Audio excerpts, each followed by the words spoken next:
I figured it was easier to use the headset instead of all the audio equipment. The headset is fine, I think.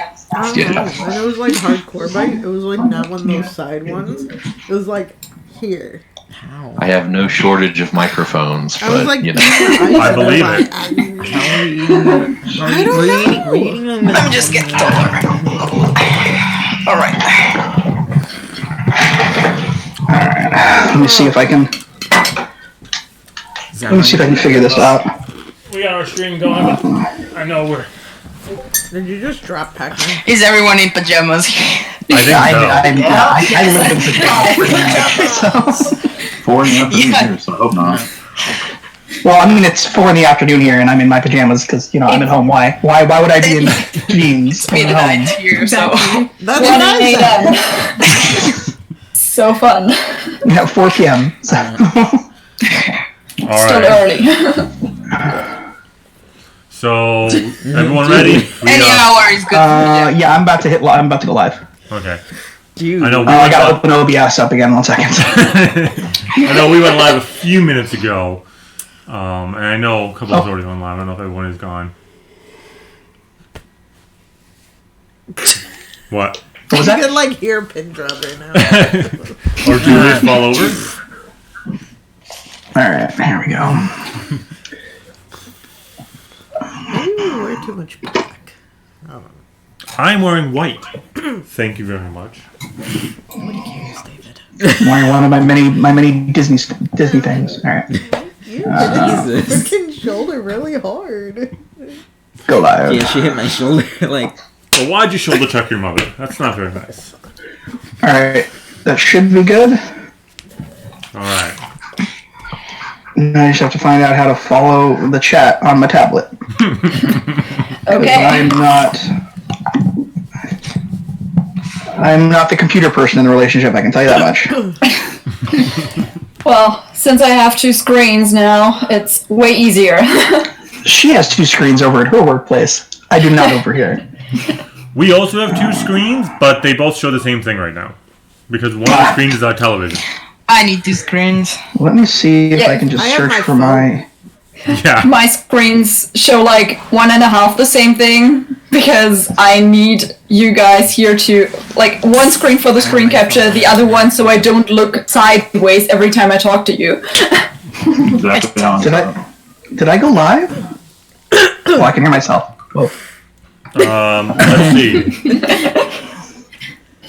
When you go live. Someone is watching you. Here it says not There are live supposedly yet. like 10 people watching us, but one of them is me, so... So you don't count. No, I don't think you're not live. Alright, I have to... Let's see, let me end stream. This is what you see who? Close OBS. We were doing such a great job when the stream launched with no issues. Yeah, sorry. Okay, open OBS. No, I'm not worried. Did Avalon come over to give you tech support? Yes, she came over to give me tech support. Okay, you need to leave my... Why? Hey, Mary. Yeah. Shannon's in the chat. Oh boy. Who's that? 1 second. Well, Shannon the troublemaker. Yes, I know. I thought you were laughing. Shannon's in the chat. No. What is I'm not happening? on the server long, but I know Shannon now. Yes. Shannon's developed quite the reputation. Should be the same stream for the evenings, right? She's the girl who pretty much runs the bot Done? chat on Sirs and Madams. You just cleared it out. Now there's only 9. There was 11. Reveal. Only 9. Copy. Paste. Oh, that's what I'm doing. Type that. R4. Ah, damn it. Or is he Yes. my name is Davis? It's a typo. Alright. Yep. I'm just gonna use the time to eat. Again. Done. Okay, go live. Cannot add the channel or stream key. Woo! Alright. Maybe we had to have done this earlier. Fun. We haven't even gotten to introductions. I know. I probably should have started making these phone calls earlier. Well, if this goes well, which I hopefully it will, next year we'll know better. Yeah. I mean, I think the people watching us on the streams now will be happy to see us being very, very confused. Yeah, that's life. Sorry, people who happen to be watching right now. I'm trying to. Yeah, That's alright. I got beer. Have to put the dashes in. Look up top. What you drinking, Barbara? Now I'm even talking. Weiss beer. Very white. It's actually Weiss You're the hater beer. because you're. Okay, maybe it works now. I could be having a margarita. Yeah, no, I'm pulling more of a Blake Yes, I'm now. going live. I'm going live now. Tea. I had tea Yes. before. On 11. I had coffee before, so Coffee. I think I'm going live now. I'm both. I'm both coffee and tea, so You're I Weiss think I'm then. alive You too. should be able to see I'm chat. only tea. I might be representing my Yeah, but I company. have to go full screen because I'm capturing this. Actually, Alex is the Weiss. So, this I love is- that shirt. Thanks. But it doesn't show that I'm alive here yet. It's covered in pen ink because I accidentally washed a really cheap pen with a bunch of my clothes. So there's just like I random would black die. spots Well, everywhere. this goes on mine. I would die.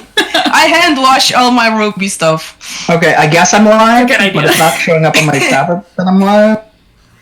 Let's try that. Let me check. Now I'm live. I'm good. Oh shit, it's not capturing the whole thing. Liam just told me that I should inform Captain Obvious Chie to Oh, yeah, that don't, someone's not live. Joey, in OBS, don't change the size of the Discord window. When you full screen, it zooms in. What did you Oh, say? so just leave it. So yeah, when you add the Discord source to the scene for capturing, There we go. capture, I mean, don't it's change not- the size. It'll just when you full size, it'll expand and fill the full screen of the capture as well. So if you change the size so it's already full size at the window, when you go to full size on your screen, it zooms in. So we're pretty much seeing our Alex That's and the, Maddox. that appears to be the best I can do. I don't know what to do here. Because if I zoom in, Well, like when I added the window to OBS, I didn't change the size, and then I just full screened it and Let it me zooms try. in on the let me thing. try capturing Discord instead of capturing. Because Okay. right now I just have display capture captured. So when it's full screen on Is the it not display. captured? Oh wait, No, I want to capture an application, so I want to capture Discord, right?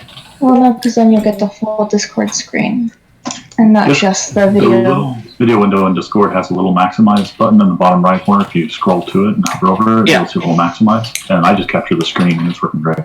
That's what I was doing. I did screen capture, and then add source, so screen capture, and then So click on Oh, the see, I was doing window yeah, it's capture. already going off the window. oh, I just have to. You have to. Yeah, that's all it is. Sorry, yeah, I see what I did. There you go. Yeah, all right. Oh yeah. Okay. Thank you. Be- Boom. Now we're good to go. I believe we're good to go now. Okay. Okay. All right.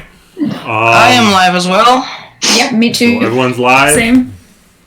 So Everyone's live. I figure we'll go around really quick and do introductions. I'm sure we probably don't all need to, but this way, in case somebody doesn't watch somebody else's channel, we all know who everyone is. Yeah. I'm David. Do you want me? I'm Brandy. Julius. And we're Max, our dog. We make 4/5 of StoryFNDM. Clara's at a birthday party. Yes. Otherwise, she'd be bored. Yeah. 6-year-olds. Short attention. Okay, we're going. Let's go that way. So now we're going to. Well, everybody has a different setup. Oh shit! Yeah. I don't know how it's for you. So whoever wants to go next, I guess. Go ahead. Not everyone at once. Host over there who just introduced himself actually call out each person to introduce. It'll be a lot. Okay. That way. So why don't I'm just to go around the way my screen has it set up. So Boden Maddox. Me? Yes, you're the first Oh, person hi. on my screen. I'm Boden Maddox, aka Brent. I'm also one half of a RWBY reaction team. My daughter Michelle also reacts with me. Let me on Boden Maddox Presents. It's good stuff. And then next we have on our screen we have Captain Obvious Chie. Hi, I'm Barbara, also known as Captain Obvious Chie. I think most of you all know me. Hello. Then And we got that's it. we got Sirs and Madams on our screen. So Hi, I'm Mary from Sirs and Madams, aka Lucy, and I also run the Lucy and Cheese YouTube channel as well. They do a lot of fun game stuff over there. They do. Craziness. I'm Bruce from Sirs and Madams as well. And that's pretty much it. alright, so then popping back over we've got Geek House. Hi, I'm Joey. I'm half of Geek House. Well, if you count all the cats that make cameos too, I'm like 1/5 of Geek House. 1/6 of Geek House. I don't know. But anyways, Avalon is not feeling well, so she's not here right now. But we do have one of our cats that's Babel sleeping over there, and others will kind of wander in and out over time. So, because we have Babel, we have Hobo, and we have Magneto, and they wander through. But right now it's just me and Babel. Yeah, we're Geek House. We're another reaction channel. And we do other stuff like Let's Plays, and we do movie reviews and stuff, but we're mostly reactions. So, And then I've got Prince Alex next. Yeah, hi, I'm Alex. I'm on the channel Prince Alex. It's my own channel, and I don't know, I do a huge variety of things, mostly fandom related. So. And finally, we've got Hell's Mirror. Yeah. Hi, I'm Allie, and I'm from Hell's Mirror. I'm doing it alone. Yeah, I'm doing reactions at the moment. Maybe someday something more, but at the moment I don't have time to do much more. All right. So this is going to kind of loosely be organized with, we'll start with Volume 7, What We Liked. Does anyone want to go first?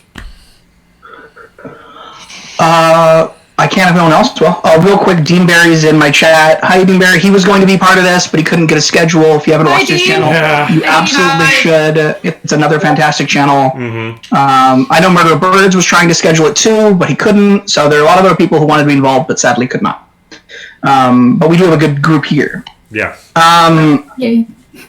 So I thought Review 7 was fantastic. Personally, I know that certain people had certain reservations about certain things. I did not. It has some of, personally, just to keep it really brief because I know we're going to go into detail over time. It has some of my favorite moments throughout the series, and it personally has my favorite fight in the entire series, which is RWBY versus Aesop. The Team RWBY versus Team Aesop is personally my favorite fight in the entire series. Super cool. So, but overall, I thought it was a really good volume. I thought it had a really good ending, but it just makes me really mad, and that we have to wait for the next volume. But that's what they're supposed to do, so I get it. My only reservation, and there's nothing we can do about this, is that we do not have a season of RWBY Chibi in between this and the next volume, because I miss my RWBY Chibi. But that's it. Yeah. So there's not gonna be one this summer. I guess not. I mean, I don't know, but they've been quoting Neptune from RWBY Chibi like every 20 minutes. Duty. RWBY Chibi is fantastic. I love it personally. So, and we didn't hear anything last RTX about it, so I really doubt that we're gonna get anything at all. So they probably would have announced it already. They've been focusing too much on RWBY, normal RWBY. Yeah, which is good because the quality shows, and I'm cool with that. But I also love RWBY Chibi. So, I want my cake and I want to eat it too. Yeah, exactly. All right, next. I'll go next. I agree with you on the fight. That has to be my favorite scene, my favorite fight scene out of the entire series so far. I do like the development of Weiss and Winter. That's the most notable one, was Weiss and Winter and her development, and also seeing their brother kind of get thrown to shit for what happened to him. I do I do wish to see more of Winter and Weiss coming back together in the next episode, the next season. Excuse me. I'll keep. Real quick, the more Weiss you can get in there, the happier I'll be. So. Best girl. Best girl. Yeah. Yes. Well, I mean, Weiss is awesome. She and my favorite. Best girl is Nora. Okay. Okay. Okay. Okay, yeah. I can get behind that. All right. Should I go? Sure. Go for it. Go ahead. Yeah, I like Volume 7 more from a storytelling perspective because they have so many, like, morally gray opinions and stuff like that, and I'm a big fan of that, so I kind of like to see how they have, like, different opinions on stuff, even though I don't agree with some.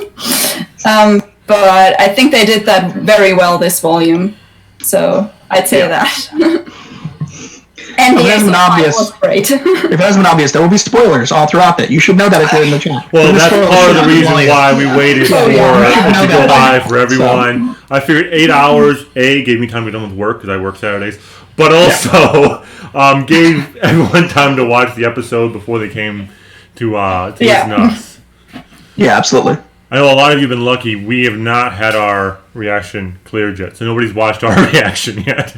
Ours cleared just a couple hours ago, I think. So mine are late, so you may be waiting. I had more than 1 or 2 weeks this volume where I forgot to put the episode up until like 2 days later. I'm like, oh shit! Yeah, that should be up on the channel. Wow. I usually put them up on Mondays, so it's gonna be cleared up. It always takes me forever because I have to put the subtitles in for Clara when she's not understandable. So sometimes it'll be Thursday when I'm finally done.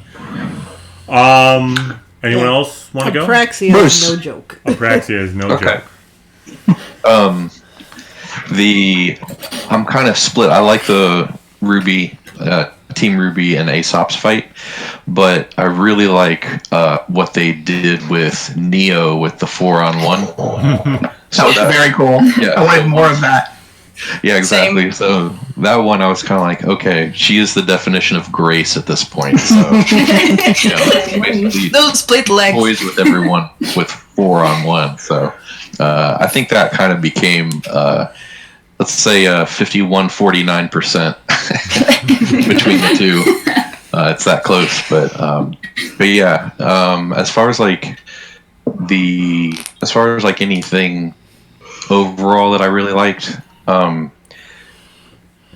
The pacing was really good because it started out kind of slow, but at some point in time it was the running down a hill and not being able to stop, and so those last 4 episodes or chapters really just kind of ran together real fast. Yes. Someone in my chat said something about being a bit rushed or something like that, but I honestly don't think so. Sorry if that's your opinion, but well, I mean, even the people who didn't like it, got to respect their opinion, unless they're dicks about it. Which case, whatever. That's like something all you want. Don't be a jerk about it. That's all I ask. That's literally the only rule in our Discord. Yeah, that's what we say on our. That's what we always say. Like when we end the video, we're like, comment down below, but just basically, be excellent. Don't be a dick, and you're welcome. I always say comment nice things. So I don't think it was rushed at all. It felt like the middle of a volume to me. Volume 7 and 8 are like a big volume, and this one felt like the climax in the middle to me personally. It's like the first 3 seasons of She-Ra. It's just like should be one thing, but it's just no one else watches that probably. I watch She-Ra. I watch it. I just haven't watched since past season 2, and I need to catch up. Haven't watched it. You need first episode. It's one of my favorite shows. You should. Is anyone else not on describing their favorites of 7? Well, we still got, I think, I really liked.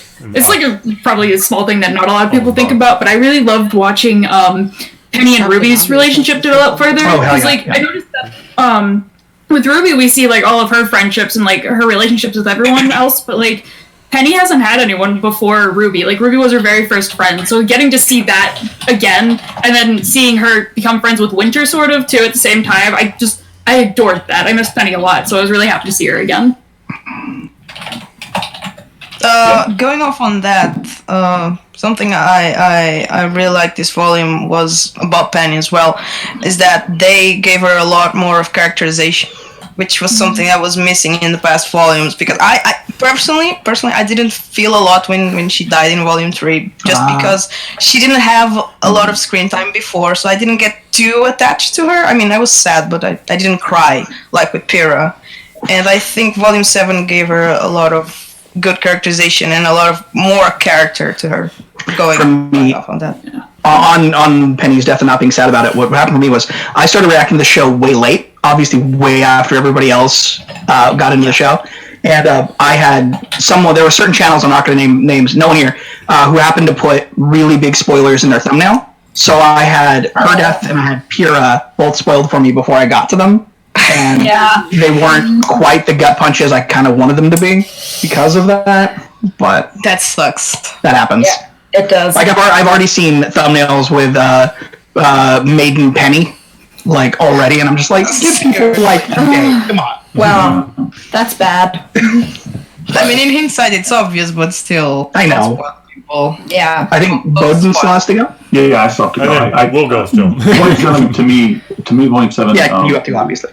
Volume 7 wasn't my favorite volume, but for sure. But I think the animation was awesome. The pacing was good. There were some plot elements that I thought were dragged out a little too long, but the pacing towards the end was really good. Some people who say it's too fast. No, I would have loved the whole season to have been that fast paced. Personally, my favorite fight, unfortunately, is not in this volume. It's still Yang versus the Bandits, Volume 5. Sorry. That one was great too.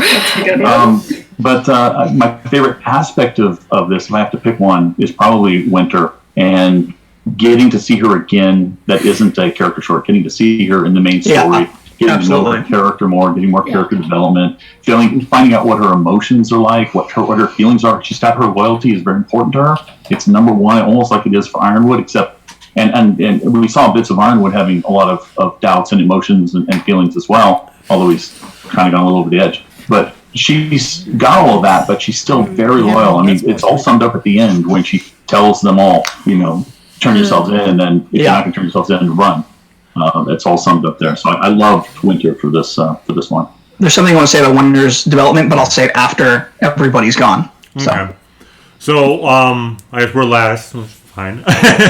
I'm a big Nora fan, so one of my favorite parts of this volume was Renora and the way they treated it, because it wasn't perfect.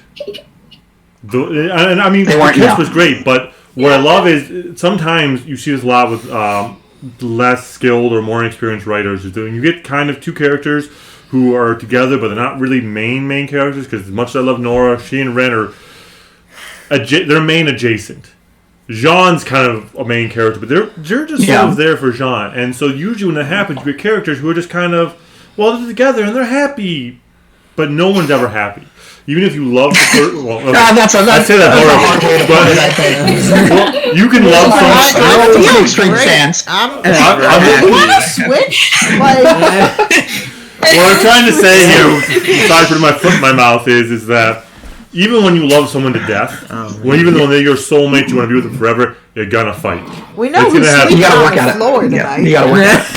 Yeah. When no matter how much you love them, you're gonna have little fights. You're gonna have big fights. You're gonna have, and so to see Renora have that realistic relationship, clearly they care about each other. I mean, you mentioned the Neo fight, the 4-on-1. Ren couldn't attack Nora because. Couldn't attack Neo because she wasn't scared Nora, and he was like, "No, I can't." And then that messed with him a lot right after that. Yeah, I loved that. Yeah, very good. That was heartbreaking.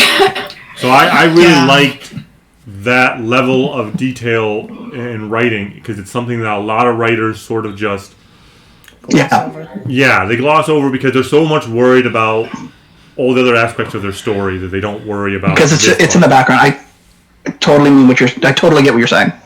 Yeah. So.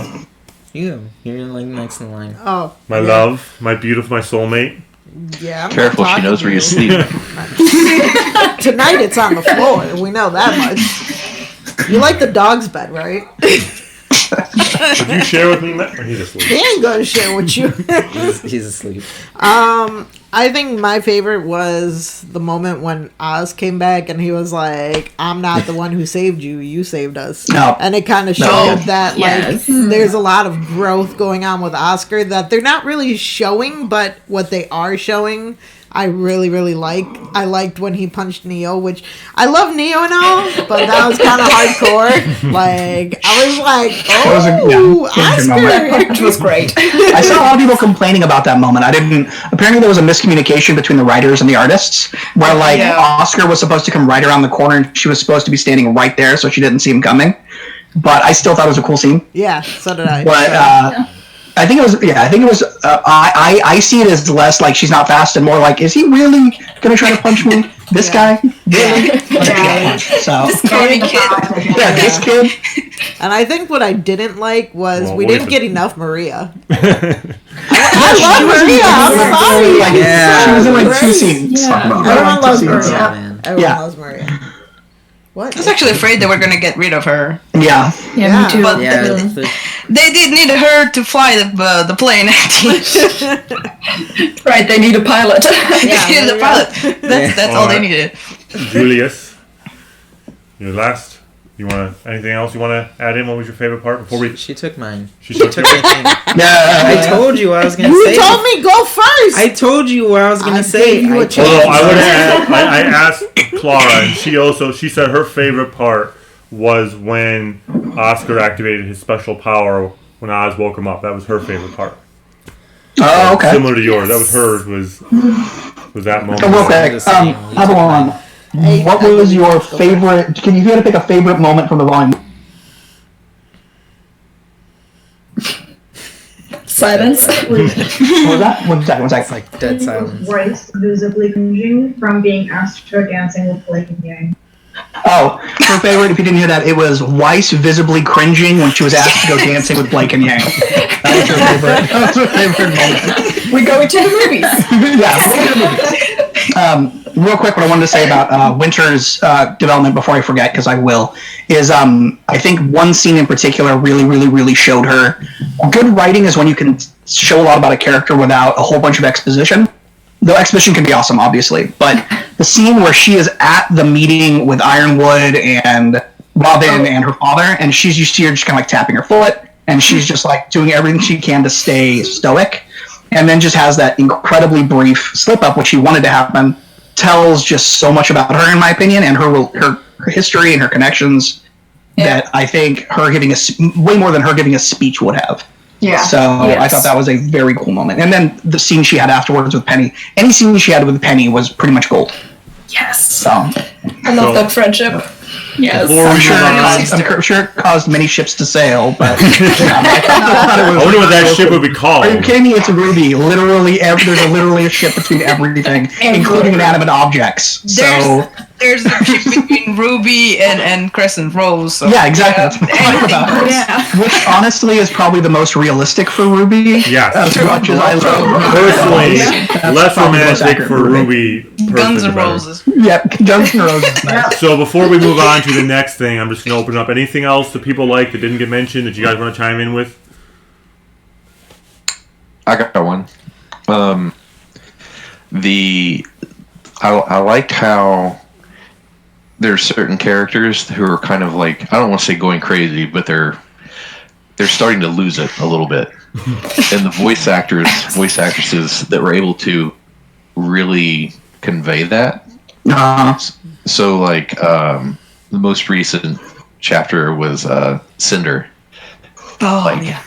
Voice, That was amazing. Like it was such a loud or such a like type of style that like Jessica's come a long way in her voice acting from Cinder's introduction to now. I definitely want to say that. So and then Winter, same thing in the scene, kind of towards the end. Like you could hear her breaking down, like and doing that convincingly and stuff like that. So over time, obviously everyone has gotten better and better at embodying their characters and doing what they're doing. But it was kind of like, okay, new bar is set. Yeah. Let's see where it goes from here. And I like the fact that someone mentioned earlier that 7 and 8 are supposed to be very much a part 1, part 2. Yeah. And it felt very much like an Act 1. And so now we're waiting on Act 2 of a kind of that longer arc. Oh shit, hitting the fan. In my podcast, we talk a lot about, we cover science fiction shows, and we talk a lot about two-partitis, where a show that had an episode that is 2 parts. Mm-hmm. Quite often, unfortunately, they suffer from two-partitis, where the first part knows it needs to get to a certain point to cliffhang, right, to end that episode. So the first part is usually not that good because it's a lot of padding, a lot of moving around because they're trying to set things up, but it's not very entertaining. All the exposition. All the exposition, all the development to get to that point. And then part 2 is usually just amazing. So I'm looking for Loin May to be just amazing, if this is the case. Someone in my chat just said Neo is best voice actor. And I just heard that she does have a voice actor in the video game she's in. I think her voice actor is probably the best singer. Casey does. Yeah, it's Casey. Casey voices her, but she does all like the little like the little sound effects. But it's so she technically has a voice actress in the video game. I once had a headcanon that all songs are just like from Neo's perspective, narrating everything. Nice. There was one other thing I wanted to say, and I'm trying to remember what it was. One other thing that really blew me away was the one scene we had with Weiss's mom, but in particular because it wasn't the relationship I expected her to have with her, and I loved that, because they really could have easily done the really simple thing and make her mom as shitty as her dad. Sorry. Right. But they didn't do that, and there's problems clearly with her mom, but her mom is not her dad, and they did that. They showed so much about her once again in a single scene, and I loved her mom. It was like Why? about it. That she did not hug her mom. She did not hug her mom. I think things are real complicated. I still think things are complicated between her and her mom. But she seemed surprised when her mom. Like she seemed surprised when her mom, obviously like had the camera and was spying on the dad. But she also clearly trusts her and loves her more than her dad, who she will. She was very gleeful about. You're under arrest. Can I do that? That was fun. So Brandy was just chiming in. She agrees because she says it's like an SVU episode. They take 2 minutes to get you all invested in the character and the relationship. Yeah. Right. Yeah. When we were talking about favorite moments earlier, the one that I totally forgot about until Joey was talking was when Winter basically told her dad, "You'll shut your mouth and do it." Yes. It's like, okay, I'm on board. like I've been waiting for this for a while. He deserves it. Especially after she didn't come out of the jet after it landed or the truck until until he left. Waiting for him to leave, and she shows You up. missed your father. I wouldn't say I missed him. Oh my god. Oh, also, Winter with her hair down. We got that too. Oh, yes. I'm so over Weiss not having her head down. The courage of her to get back into that fight with her aura down. Yeah. Her aura was down, but she fought Maiden with her aura down. Wow. Yeah. So good. She did that. All right, what's next? Well, so next, if we're all good, we're moving on to the things that you guys didn't really like as much about the volume. Because nothing is perfect. Without being too negative. Oh, no, I'm not. None of the reactors people I'm worried about being. There are a couple of reactors that I would be like, some rules, no attacking Rooster. None of these reactor people who are known for crapping on Rooster Teeth unfairly. So yeah, I'm trying to think.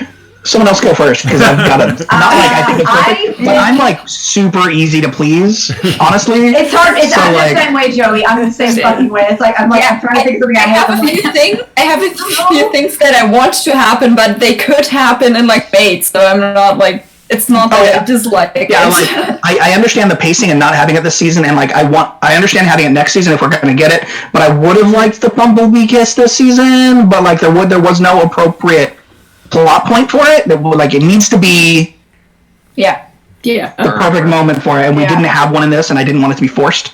So I get it, but part of me is still another moment that I thought was amazing, because I can't think of anything bad. When Ironwood shot Oscar was an amazing scene. All right.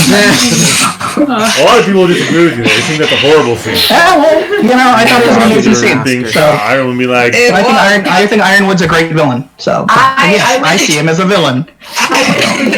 Yes. I think it's gone down that hole. More Raven and Ty. Yeah. I wish we had them more, but I understand. Like I'm the same way. Like Joey, I understand. Like I don't want it to be forced either. But it was just I wish we had just a little bit and a little bit more of Maria. Yeah, I just don't see where it would fit. That's the same thing where I'm like, I want it, but now I gotta think. Do I want anything? I mean, I kind of wanted a little bit more of resolution with Whitley and maybe like Willow talking to him a little bit or something. But he just kind of disappeared. I don't know. He was It was like felt very open when they showed him in the end, just running away. Yeah, it was just I kind of like, have a negative about this volume that isn't a case of I wanted something to happen to me, it still happened. It's a case of how things were done. And a lot of people express this negative, which is it seemed so forced. And again, we're going back to two-partitis. It seemed so forced that Team RWBY, or RWBY, because somehow everybody was following her, took so long to tell the truth to Ironwood. That didn't make a lot of sense to me. It made sense in the first 2 episodes. But after that, it made no sense. And every episode was like, tell him the truth. Tell him. It had to make it paced out, though, because they had to drag that out, because they had to have him crack at the end from learning the truth and all the stuff happening at once and all that coming down on him and then just flipping out. So they had to drag that out. I understand why they did it. I just didn't like it. I don't know. I honestly got mad when she did finally tell him. I was like, I would not have told his ass. I would have. No. I'm sorry. I'm sorry. I can see that side definitely, but I can also, especially after almost every interaction, the person in an authority position over the course of the entire series, especially people who seem like they're allies, I can see why she didn't, and then it was only out of desperation that she did. Like I think that her not telling him, I don't think that telling him would have made anything better. I think it would have added other things to him and other pressure to him, and I think he would have spiraled earlier. If she was like, BT Dubs, we can't defeat her, and then you would have had a whole season to spiral. It would have been even worse by the end of it. And the other thing is, they've been let down by every authority figure. No, I think other shit would have happened. Yeah, other stuff would have happened. Yeah. I definitely see where you're coming from. The ones I can't see are the people who are like, "Oh, not telling you makes her a true villain." But it's the same people who were complaining when they're like, "How could RWBY?" Like, who were saying that RWBY was Team RWBY were evil at the end of last volume for stealing that ship and attacking all that stuff. And I'm like, I can't wrap my head around. But anyways. Anyone else have things they don't like? I don't know. I feel like they wouldn't have told them because they've been let down by almost every single authority figure at this point. That's what I was just saying, yeah. Who are they going to count on at this point? They have each other. Also, Ironwood was sorry. God, no. But also, Ironwood was already being a dictator, like back in Volume 4 almost. Yeah. He was already being a bit too authoritarian. They've kind of presented him as semi-shady since his introduction. And they saw how he was doing Mantle. Like, they saw how dirty he was. Too. Like, he was doing Mantle super dirty. Why would they trust him with anything? Like, I'm sorry. I think Alex wanted to say something. Yeah, the one thing that I'm bitter about, mostly about this volume, is that we didn't get I Burn Part 2. Because that broke the pattern of getting part 2s for all of their original themes. And that was like the one thing I was looking forward to. And then they didn't play it, and I was like, no! The pattern! maybe in the album. I don't know. Yeah. The music also kicked ass this volume. There were so many perfect scenes where like they kicked the music in at just the appropriate time, and you're like, yes. Like once again, the RWBY versus Aesop fight where like Yang and Blake land, and then the song kicks on, or the fight in Gravity between Ironwood versus Watts, which was my favorite fight of the entire series until the next episode. But I'm like, that fight was great. Yeah. Amazing. Caleb Hiles, I didn't recognize his voice in the beginning. Like when I watched it, I recognized that later in editing, and I was just like, "Holy shit! How did I not notice? I love him." Yeah, I screamed as soon as I realized it was him. If anyone watched my reaction video, I think I remember that. So I didn't recognize him. my big complaint was that when they saw the new outfits and introduced them, Blake's new weapon had a super long sword. And then she came in and her sword was regular size. I was like, oh, come on! I wanted the samurai sword! My other issue is we didn't get a makeover scene. They just went straight. We didn't get any of that. And we didn't get fancy outfits. But they weren't there for a party. They were there in an official capacity, so I understand not designing all new models. It could have been like a Dance Dance infiltration thing. Yes. For this one thing. For more outfits. Missed I mean, opportunity. come on, Rooster Chief. The more outfits you design, the more merch you can sell. Think. Exactly. More cosplay. Yeah, exactly. Missed opportunity. They could have Avalon at RTX. She did Oscar at the most recent RTX. It was pretty cute. Interesting. Missed She had, like, the short hair, They could have done that. drawn freckles. And they could have actually given Yang a colored dress this time. Was that David? Yellow. They had a missed opportunity there. They could have had another dance scene with Junior to distract Whitley instead of what they gave it some dance. Dean Barry says, my biggest complaint, not enough time with all of Team RWBY, I missed Blake. And she didn't say anything the entire last episode. That's true. We did get some cool moments with her, but they were all her and just Yang or just Blake stuff. Which, once again, where would you fit it over the course of those episodes? So, at least as written. Obviously, if you redid the pacing. But I get that. I would have liked more Neo, but I was surprised we got any Neo, because I honestly didn't expect Salem and Neo to show up until the next volume, or the last scene of this volume. So getting them 3 episodes, or 4 episodes in, or whatever, however many episodes in, I was pretty pleased. One of the things that that kind of bugged me was, so RWBY had her moment where she kind of broke down, which was good because she's been the most positive person the whole time, right? Yeah. And you want to convey that idea of when the best of us breaks down, that's when you know we're in real trouble, kind of scenario. Yeah. But so my complaint isn't the fact that she broke down, but she recovered really quickly.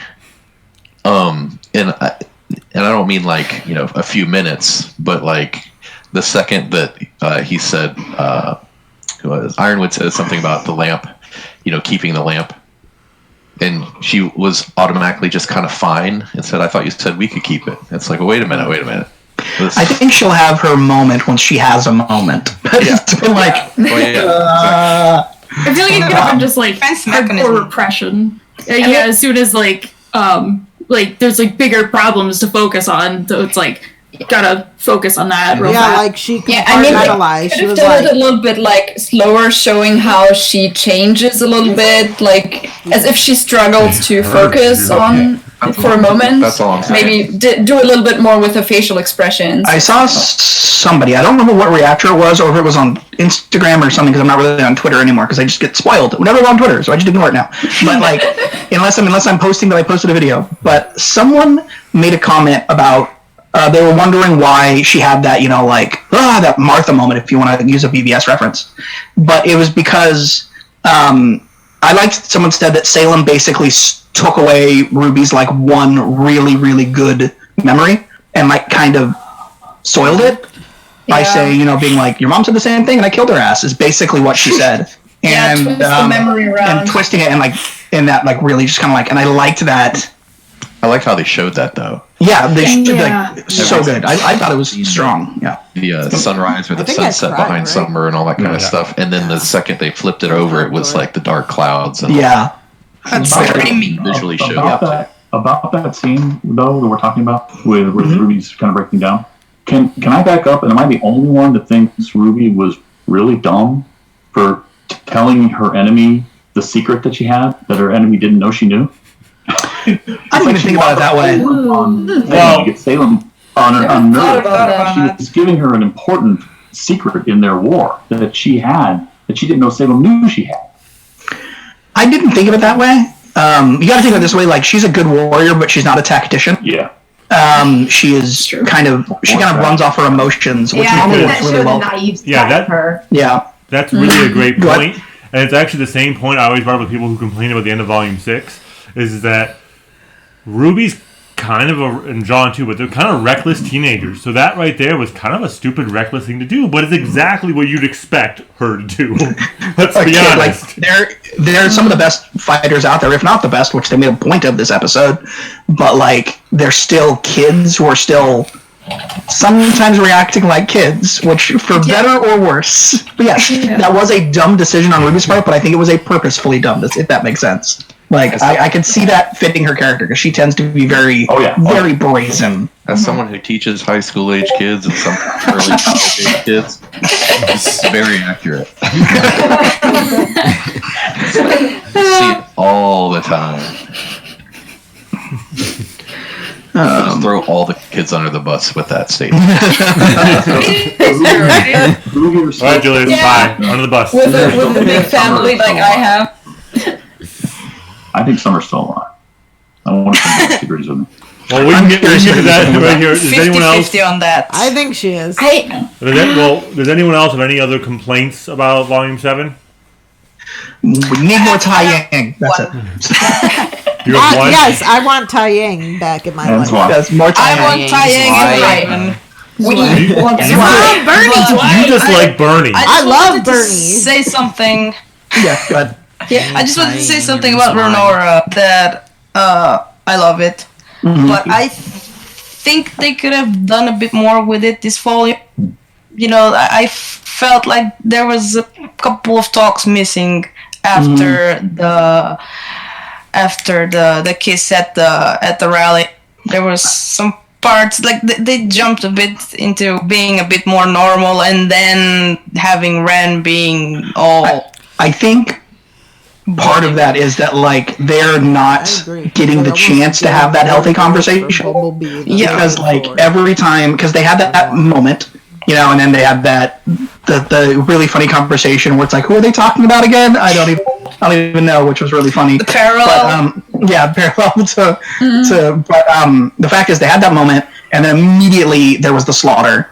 And then they were immediately dealing with the next thing, and then the next thing, and then they had that. Yeah. Then Ren had the breakdown, because they've never had a moment to sit down and have that healthy conversation, or just even the unhealthy conversation. They haven't had the moment to have a talk, which I think is also like a build-up kind of thing. I just think there could have been a moment between episode 7 and 9 or something. You know, because at the party, Ren was seemingly normal again. Just a tiny conversation. That's what all I would have asked for Renora. Because other than that, I'm very, very pleased with it.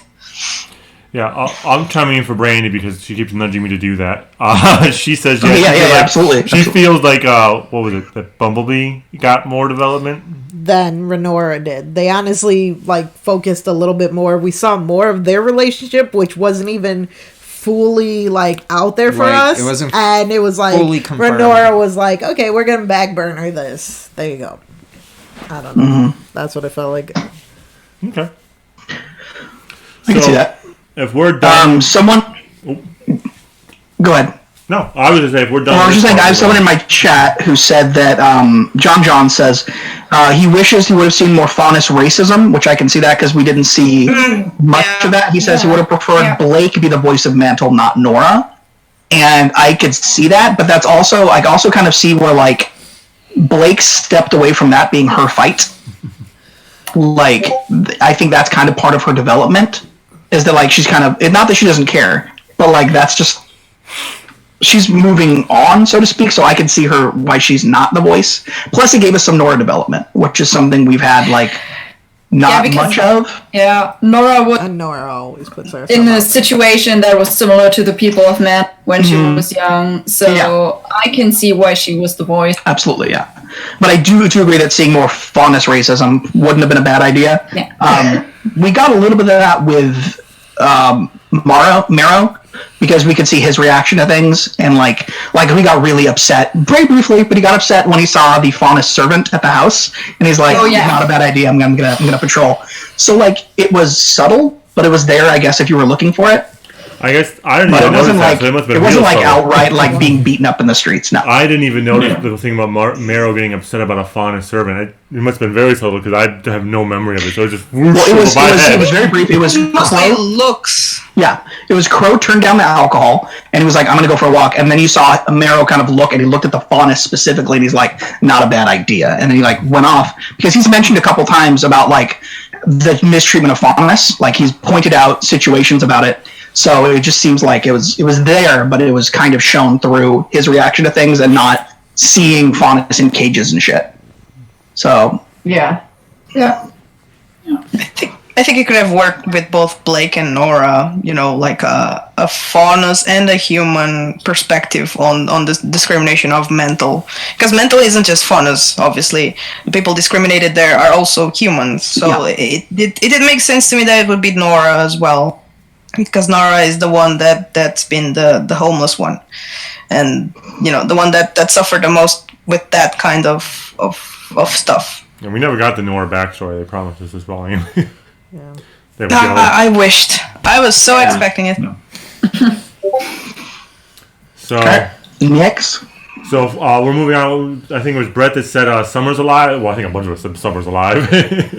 What was that? Is that unanimous? Summer's Summer is alive. still alive. It's Summer's Oh yeah. I think she is. I don't know where she is. I don't know if she's in a cell in Salem's Place or her eyes are gouged out. I don't know.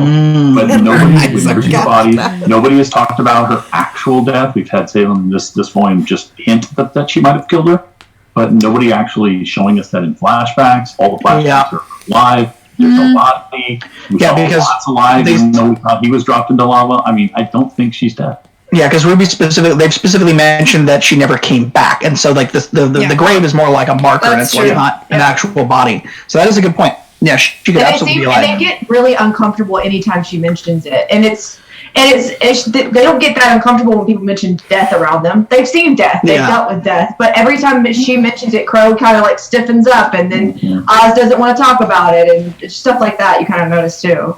So this is something that all right, so we have Summer's supposed death, not kind of sure, and a lot of people will default and say, well, we were told that she was dead, but the person that said it was Jeff, if I remember right. Yeah. Well, but Jeff's not a writer. I also think Jeff's the one who suggested it, maybe. Like he writes the songs. Yeah. So he's a writer. I actually didn't know who you were talking about. I'm like, Jeff. Sorry, Jeff. Okay, yeah, gotcha. Now I know who you're talking about. So when he mentions it, I'm not sure if that was if he said it because the writer said yes, this is definite, or if it was a suggestion of when you're writing these tunes, this is what we need to convey, and so the assumption is that she actually is. So I'm not sure. I basically put it this way: unless it's one of the actual writers for the show says something, then it doesn't count. Or like, go ahead. Sorry, no, you go first.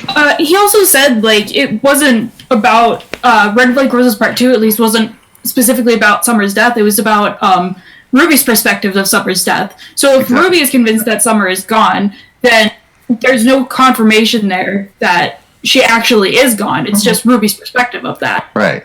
So it's the influence of approach the song this way. Well, another example is another possibility is basically how I run D&D, which come up with an idea, leave it open enough. If 12 sessions down the road you have a better idea, they never know that you switched out the idea, so you just jump right in. Well, you didn't. I just got a comment in the chat from the Skyheart 5. Don't forget, at some point Salem went from killing silver-eyed warriors to wanting to capture Ruby. So that's an interesting point to raise there too. Yeah, because that's a good point. Well, so maybe Summer is captured. So again, because we're in theories now, what I think would be really cool is if Summer got captured, and if one of the things Wasp was working on was grimmifying people. And what if he grimmified Summer, and then Salem eventually sends this brainwashed, grimmified, silver-eyed warrior after Team RWBY, and that's how she gets reintroduced in the series. That would be super messed up. It would be, but it would be so cool. Would it work on a silver Way to escalate that. Real quick, My John God. Jones just said in the chat again, he said, Monty animated the red trailer. RWBY had a grave marker because he felt that all great quests start at a grave. It was Jeff Williams who suggested that it was her mother, and then it became her mother, I guess. So, like, that's pretty neat. So it wasn't planned from the start. No. Right, yeah, someone's like, well, yeah, absolutely not. But someone's like, if Summer comes back, that means anyone can come back. Adam back, and God, I hope not. But I'd be happy for, I'd be cool with someone's like Torchwick could jump out of the mouth of that Grimm whale. Yes. I'd be cool with that much more than I would be cool with Adam returning. He suited his storyline purpose. He's done. Torchwick returning would be great for Neo. Yeah. Right? Yeah. And then her and Torchwick just killed the fuck out of Cinder. Which I'd be sad to see Cinder. I'd be really sad to see Cinder go because I love Jessica. But I mean, come on. Cinder has exceeded her stay. Unpopular opinion. I don't like Torchwick. I thought he was great. I think he's very early RWBY, which take that as you will. But I don't like seriously want him back. I'm not campaigning for. I wouldn't be too pissed if he showed up. Because we don't get him in RWBY Chibi because we have no RWBY Chibi. So we have. I don't think we're gonna get him anyways because isn't that dude not with them anymore? Yeah, he's with HBO now, right? Yeah, there was a big thing about him, and he's not really working with Rooster Teeth anymore. So that's not gonna happen. Unless they can recast him. They did it with a very, very good new Crow, in my opinion. Grimmify him, and he only speaks in vowels. No. He needs his he needs his one-liners and his self-censoring. So we have a comment from Game Guy, who I'm pretty sure is the same Game Guy from the Discord. Yeah. He was saying in our chat that he thinks that Salem was having Watt experiment on the Silver Eyes to either learn how to neutralize them or how to co-opt them. Not a terrible idea. No. I mean, I could see that. There's so many different storyline directions they could go right now because it's so open for a lot of things. I hope that we see what's that other continent? Vacuo. I want to see Vacuo at some point. That's one we haven't seen yet, right? I want to see. That's right. I have that novel and I haven't actually read it yet, but I want to. It's just sitting up there with 30 other novels I haven't read yet. I kind of ordered it while pre-ordering the second one, and it still didn't come. So maybe it's just coming with the second one. Oh no! I know the basis, and I really want to read about the Austin and all that, but I have not read it yet. Well, I don't think I have a. No, sorry. I was just saying I don't think I have any complaint about the novel. Yeah. I definitely liked it.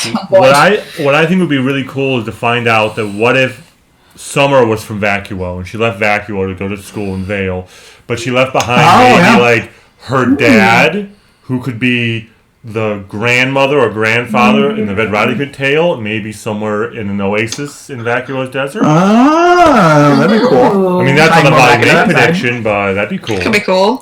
That is not a bad idea at all. That'd be pretty cool. Yeah. I've seen Avalon. Is there anything in particular you really want out of the next volume? We're all waiting to pin the needle for Avalon. I'm sure she's trying to think of a snarky answer. One sec. Snarky answers? What is that like? Shock's gonna have a complete 180 and end up being a really big badass in the fight against the bad guy. No. I don't know if you overheard that or not. I just want to the Schnee kids visiting him in jail and just what was that? Wimpy? I can't remember the brother's name. Whitley, not Wimpy. But I'm sure. I'm actually really curious to see what they're going to do with him, and I really like that about you. Thought that was great because he's a kid. You know what I mean? Yeah. But what about? I don't know. I like his character. Oh, Whitley's going to die protecting Whitley. Yeah. And then he's going to turn out to be a total badass fight against Salem. Okay, all right. We'll see. So we have another theory in our chat from the Red Fox saying, I've got this crazy idea, but at this point it might happen. What if Raven helps Crow escape from arrest by using her portals? By what? She portals into Crow grabs him and she pulls him out to help him escape. That would be a really great interesting way way. to escape. It's a great way to bring her back. It'd be a great way to bring her back in. Which It would be a very RWBY way of doing. Portal to Crow, and then portal to Tai away, or to Yang or something. Is anyone else? Oh, sorry, go ahead. No, I was saying Dean Barry is saying that Volume 8 is going to be the Empire Strikes Back of the series. That's his view. It's going to be huge losses, insurmountable odds, supreme villain meeting the ragtag heroes, etc. And I could see that as an example of what it's going to be like. Because this one doesn't have because Empire ends with super we lost in every possible way, which we didn't quite get in this one. But I could see them doing because we know they're renewed for 2 more volumes. We don't know if there's any past that. Am I correct? I think they've gone through volume 9. I think has been approved. Yeah, I think so far I know they announced at RTX they were officially renewed for 8 and 9. But I don't know. I don't know if that means that it ends at 9 or it's just we'll see how it does financially and then we'll renew it for more. I do remember them ages ago talking about how every 3 volumes was supposed to be a season, and then there were going to be I think how many seasons? At least 4 seasons. I think I remember them saying. I mean, that's fine. I'll get to my veins. I'll keep watching it if you keep making it. It's fine with me. Yeah. I mean, we still have to see Vacuo and then go back to Beacon and Vale. So, to tie 2 of our predictions together, the scene I want to see is if Summer is alive and she comes back, and let's say she travels with Team RWBY, and they eventually get back to Beacon for the end of... Why is Max here? And they eventually get back to the question is, why wasn't he here early? And they eventually get back to Beacon. I want to see Summer run into Raven and Ty, and her be like, "What are you doing with my husband?" Nice, yeah. I like how Max gives no craps that I just picked him up from the sleep. I just love all the memes of Ty and that's kind of inappropriate, but Ty and every member of the team have made some very funny memes. It's canon. It's canon. I do want to say that I want to my hat's kind of off to. I'm not going to get into the Crow's last voice actor stuff. I don't want to talk about that at all. But I do want to say I did really like the guy for the season. I mean, it's not. I don't remember what's his name. Jason. Okay, well, Jason. Okay, cool. But you can, in New Prime, you can tell it's not the same guy, but at the same time, still does an exceptional job. And I think at certain points he's better because there are certain. I don't think personally, but. I thought he was very good. It could have been way worse. So in the first episode, I was not on board, but as it went on, because he's sober Crow, trying to better himself and all of that, it honestly felt like that voice actor did a really good job because it kept Crow, but it also grew on him because it was hey, he's sober now, he's doing better for them. He kind of got that slap upside the head kind of thing. So, yeah. John Johns brought up the question, we're talking about the moms and Real Housewives of Vale, and I thought that was, instead of Real Housewives of Vale, I thought that'd be, Wow. I just had a comment. Don't you all want to see Atlas fly over to Vacuo? Yes. God, that would be amazing. I want to see an amazing fight scene taking place on Atlas. I'm sure we're gonna get that. I don't want Mantle to get smushed, but I want to see that amazing kind of fight as it falls. I think that'd be pretty. I have a question for the beginning. Yeah, Avenger style. Yeah, Avenger style. I have a question for the beginning. Okay. A lot of reactors and a lot of fans have I think incorrectly made the assumption that Team RWBY and the people on that ship are departing the area. But you made a real big point of I think it was Yang calling out your huntsmen, your huntresses. You don't run a fight. They're not abandoning. I never thought they were abandoning them. They're going to turn around. No. Yeah, I think they're. I never thought they were leaving. I personally never thought they were leaving. I figured at a rally and figure what we're going to do. They're I never saw. They assess the situation and then go back and fight. Yeah, I think anyone who thinks that, I think. Whale. Yeah, I think anyone thinking that is kind of forgetting. Yeah, exactly. Everything they've been saying is and kind of who Team RWBY is. Like, they might have a moment where maybe someone breaks in the team and they're like, we should just run, but that won't last. You know what I mean? They're going to shake them out of it. They'll have a real emotional moment. I do wonder if that's going to be like Neo turns into Pyrrha and then John just like fucking breaks. Oh. I worry about that. I was waiting for that. Oh my god, that would crush the fucking audience. Are you kidding me? How is this not Aura? We're not doing that shit after like. Let's not give Rooster Teeth any ideas. We're never going to be over it. I'm not. Rooster Teeth, if you're watching. One question. Do you think Neo will turn on Cinder in Volume 8? Oh yeah, 100%. No, it's like no question. She just no doubt about it. That last scene just. I think what Neo wants to do is she wants to take out RWBY and then she wants to take out Cinder. But obviously it's not going to go that route because they're not going to kill off RWBY. But I do think she's going to turn on Neo. Cinder. I don't think she's going to become a good guy. For now, they're aligned, 100%. but that ain't gonna Yeah, last. I think even if she I really want Neo to turn into like an anti-hero. So yeah. Even if she wasn't going to change, even if she had decided she'd change her mind, was going to team up with Cinder, I think at this point she should turn her simply because she is tired of being disrespected. Avalon says, so you say they're totally going to kill off RWBY. So that's her next theory. Oh yeah. Get the RWBY tail. Oh, those crackpot theories. David, I think David's right though, because you got Neo is basically sick of Cinder shit at this point. Oh yeah, absolutely, absolutely. Definitely. That look on her face when she took the lamp from her. Wow, like, Exactly. she didn't even say thank you. She just took the lamp and walked away. Yeah. And I wonder. I mean, Roman actually like probably recognized what he cared for her, like in his own weird Twitch way. But he did. And Cinder's just like, no. Fox thinks they should turn around. She's just using her because they have the lantern. Yeah. So again, Red Fox is saying that he thinks turning around would be a bad decision because they have the Winter Maiden, and what was that? We're cutting out. Oh, I'm sorry.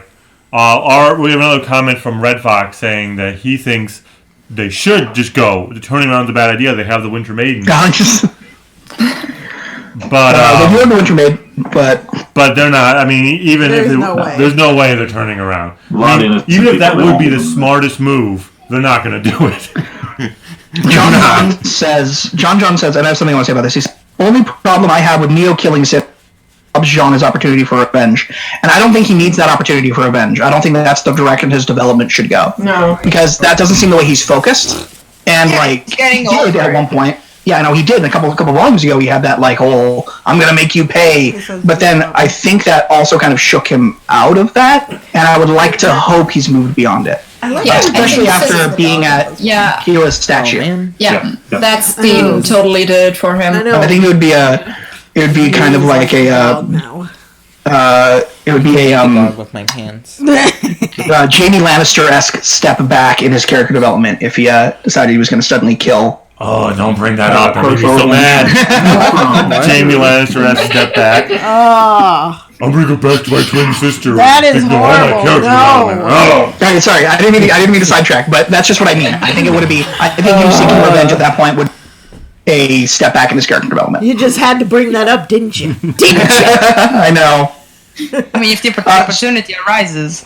Bill Sotheby says Neo could backstab Cinder, but that sets her up for Jean to take her out. I could see that happen, but I don't want it to be like Jean being all consumed with his need to kill her when he sees her. Yeah. I just don't want that. Because he seems more than that as a character. At least I like to think so. Yeah, here Andy Ross was saying Jean being able to save a character, Weiss, overrode a lot of his desire for revenge. And I think that's a point too. Yeah. And okay, so I'm curious about something that I might have misunderstood or I didn't understand. Mm-hmm. The green globe that went around Oscar, was that Oscar semblance popping up for the first time? Or was that because Osman. But Osman specifically said, "I didn't save you; you saved up." It was Osman magic. I think it's but the Oscar magic. Accessed it. I think it's just the Osman magic that we had. I don't think it's the semblance because we saw the energy thing in Volume 3 at the end in the fight against Cinder. So it has to be something that they both have. You saved us means more than just the fall. You're right. That's why that just kind of clicked in my head. Oh no, wait. So it means as people, and that makes the line make more. Okay, that just clicked for me. Okay, cool. Yeah, and plus because that's what I was like. Oh, okay, cool. His cane lit up, and then he also said, "This is why I have the new memory." So I think basically what Osmond is, he gave Oscar the necessary memories to use the. Yeah, he's starting to. They're starting to merge more because they're supposed to start merging more over time. Yeah. So I think that's I agree. Was that the time thing stored in the cane? No, but it's said to store time or something like that. Well, no, it's they've confirmed that at a certain point that the cane is not one of the relics. Yeah, because that was relic. a big. Not the relic. Oh, not the relic, but the fact that the cane is supposed to store time or something like that. I remember that being a thing. That Ozpin's cane stores time, and the fact that it did lit up. And then Oscar regained Oz's full memories. Yeah. Maybe it was from that, the memories stored in the cane. I guess. Possibly. John says my only fear in the show is that they might Tony Stark Ruby in the end. Oh boy! I hope. Please don't. Avalon just went couldn't handle it. But that's just. Her feeding off other people's fear. Yeah. I want to see Winter and Ironwood come into conflict next volume. I don't see Winter full on joy because that doesn't seem to make sense after the finale. But I absolutely want to see her confront him at some point about the decisions he's making. Which unfortunately I don't see going well for Winter, but I still don't see Ironwood full on killing her. But it really depends on how hard they're going to double down on his crazy, which they really did last volume. Yeah, which they really did the last episode with the whole "you can call me General" bang scene, which was like, well, you're the bad guy. Shooting little children now. Children now. I was so pissed. That was the first comment in my chat when we were just getting started. Was, have you guys discussed the murdering of children yet? Which was talking about that episode. I mean, that's always a lively topic. Is there like a chapter? If you were one of my men, I'd have you shot. There you go. Yep, that's a good point, Coolix. Oscar activated it, but the shield itself is another sign that Oz merged. Cool. Yeah, awesome. Good stuff. So, you don't have a favorite song from the volume that stands out? I don't have the soundtrack memorized, but like, I had a song in the beginning, like Brand New Day was kind of my feel-good quite a while, but since I can only listen to the version that was in the show and that chapter 12 happened, I didn't feel like a feel-good song listening to that anymore because I heard yeah. For me, it was I think that the once again the RWBY Ace Top song, the one Yang that and one Blake. is great. It's fucking. I haven't listened to it outside of the episode, but I just so good, so good. That one and the one with Ironwood. That is wow. Oh, real quick, like Avalon and I are going to be doing soundtrack reactions soon, but the way we're going to do is live streams. So if anyone's interested, there'll be announcements of that on the channel later. But we're finally going to do those because I only reacted to Volume 1 before, and everyone's like, "What the fuck are your soundtrack reactions?" They're finally coming. Yeah. Soundtrack wise, I think the one that I like the best so far is No, it's that thing about Until the End, Kane, which as memories or time when Oscar's falling. Yeah, we didn't hear too much of it yet, so I kind of want to wait until we have Oscar. Well, yeah. Yeah. The thing that I like about it though is so Casey wrote that one. It wasn't Jeff. Wow. Yeah, right. So it was all her, and it sounds very distinctly her own. It doesn't sound like something Jeff wrote. It doesn't even sound like her dad's style. In fact, it sounds more. It sounds almost like "Okay, Good Night," which is her band. Okay. It has that kind of distinct kind of thing to it. But yeah, so and the lyrics are. They're kind of. I mean, we put that one lyric video up, but the lyrics are kind of hard to hear as you're watching it. Yeah. Because you have Winter's dialogue, and of course Austin's talking over everything too. But yeah, the sound of it's very distinctly hers, and I really like that because it's really cool to hear artists come in. I mean, this is What happened? What happened? Oh. to see somebody come into their own, like figure out their own sound. Oh yeah. Yeah, absolutely. Everything okay, David? There? I have no idea. I think that suddenly went all Schwaco. Are we still streaming? Yeah, you can see it. All of a sudden, it went to it kicked us out of full screen and went into the window again. So you have a quick shot of you guys rotating through and me restoring the window. Because apparently, if I would go to thumbnail right now, like if I were to go into Discord, you guys it's fixed now. Just go through each of your pictures in succession. Shannon says the song playing during Lenore. That was a really good song. The fall song was really good. Until I hear the whole soundtrack, I don't think I can pick a favorite. Yeah, same thing. Like last volume, I kept waiting. This is my song. Then I'd hear another song, and then I heard the whole soundtrack, and I was like, "Damn it! I can't choose one." And I think this volume's gonna be pretty similar. So we have Shannon Hollis. There are always songs better for different occasions. So I would have put them into categories probably. Just. What's up, David? So Shannon Hollis, who I'm not sure is the same Shannon or not from Discord. She said is. She said her favorite song is the one that played during the Renora kiss. Discord sniff. Oh, I forgot that one. I think I was just so distracted by the Yeah, our screaming over it didn't help. Yeah. Me and Clara. I was just rolling the whole time, so. The song also that kicks in every episode whenever they have lyric songs kick in, like in Gravity when Ironwood like first shoots himself back up and that song kicks in, I was like, oh hell yeah! Like scene instantly goes from being good to great, and it's just amazing. Yeah, Arnold said something today on his live, stream of the reaction or the scheduled stream of the reaction. And I feel like this is the only time that I've ever contributed to the RWBY thing at all, but he actually called the maiden quartet of the four, because there's the four vocalists, but he said something later about that. And that's awesome. I couldn't put, when I made the lyric video, I couldn't put all their names in the title because it would just eat up all the room. So I just named it the Maiden Quartet. And of course, the first thing that happens is everyone's like, "Oh, I don't think the song's not about the maiden." So let me explain this real quick. It's like sometimes you name the ensemble that has nothing to do with the thing. So I forget one of the vocalists. I'd have to go back and look because I'm really bad at names right now. But saw that and said that they really liked the name of that too. And I was like, cool. I contributed for once. Fangirling. Great. It's like great. That'll be the first and last time. So we're good.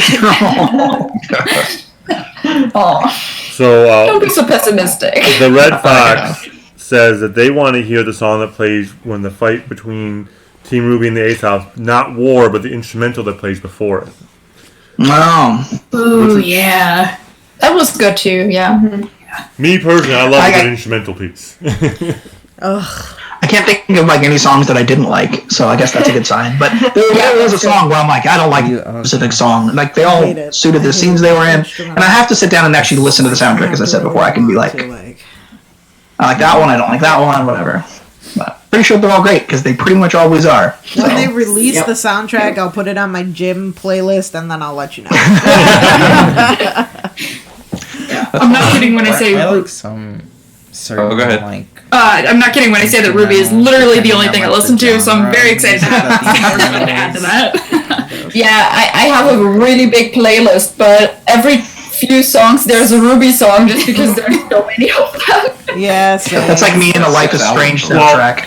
Unfortunately, I use YouTube for my music, which means now my playlist is shot of RWBY songs because of Flint deciding to step back and take all his videos down. I'm like, no, I've gone from having every third song being RWBY to having it be every 11th or 12th. Yeah. I noticed that yesterday because I was binge watching all the volumes during the last week with my friend who just started, and I was showing her a few songs, and I was just like, where is the Flint version? Oh yeah. Yeah. Nah, I use Spotify, so I only get it once it's released as like an official soundtrack. So. Yeah. He and I talked about that. When I So get it he's on my phone, he's good. But but yeah, we had a brief discussion about that. As for the Volume 7 stuff, you'll be covered. They're gonna be like living with my password. No. Well, you're probably doing right.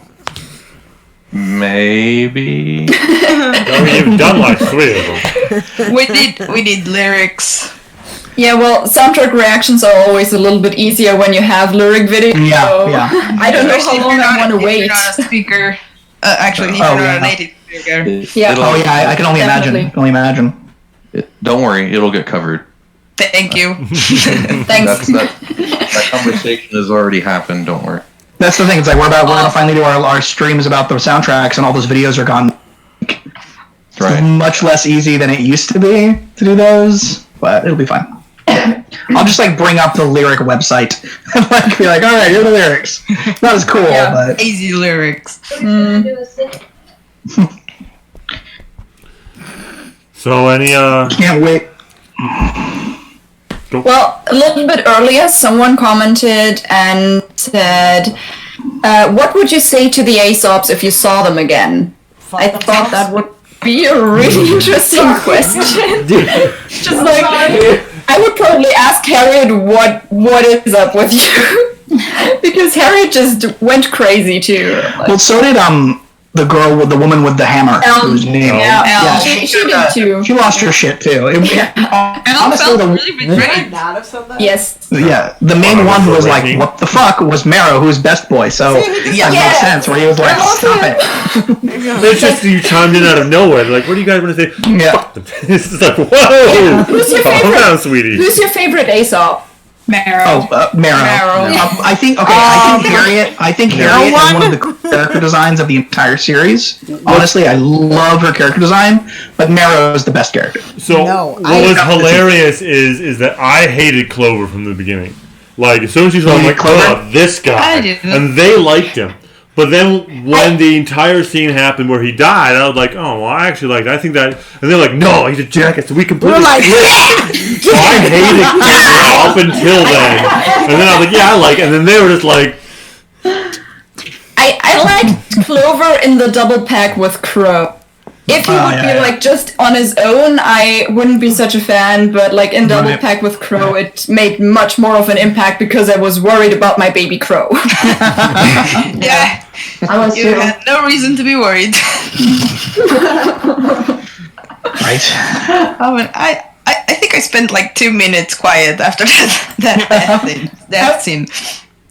I have had that. Okay, I started avoiding Twitter to avoid spoilers, but I go on there to like post when a new video's out, and unfortunately, Av's hours have been like she gets home at night, and that's when we were reacting to the episodes. So that episode, I hopped online to like post that a video had dropped, and I saw one image which spoiled it for me, which was it best new ship of RWBY, and it was a picture of Lucky, a picture of Clover, and then Crow's sword, and I was like, well, I guess I know what's happening. I didn't get the context. That was one of our pause, let's calm down Clara moments. I noticed that I'm pretty much a masochist because I ordered the pin, Crow and Clover, the pins. And I was just like, why am I doing this to myself? But, you know. And I also like drew the picture. I don't know if you can see it because it's going to be pretty small, but I drew the picture of Clover and Crow after I watched that episode. I was just like, it was maybe like 3 hours later, and I was just like, I have to draw Clover. It's a way to cope. Everybody in my chat's arguing over who best girl is now. People are actually saying that the best character, it's like best girl is spelled Harriet. Is what I just saw. And then Elm, you misspelled best girl. I saw that one too. And it's just like all kinds of like, oh yeah, sorry. Okay, you clarified that was Aesop's only. I was about to fight you in the street for Weiss's honor. So I guess they're just specifically discussing. Yeah, okay, Aesop's.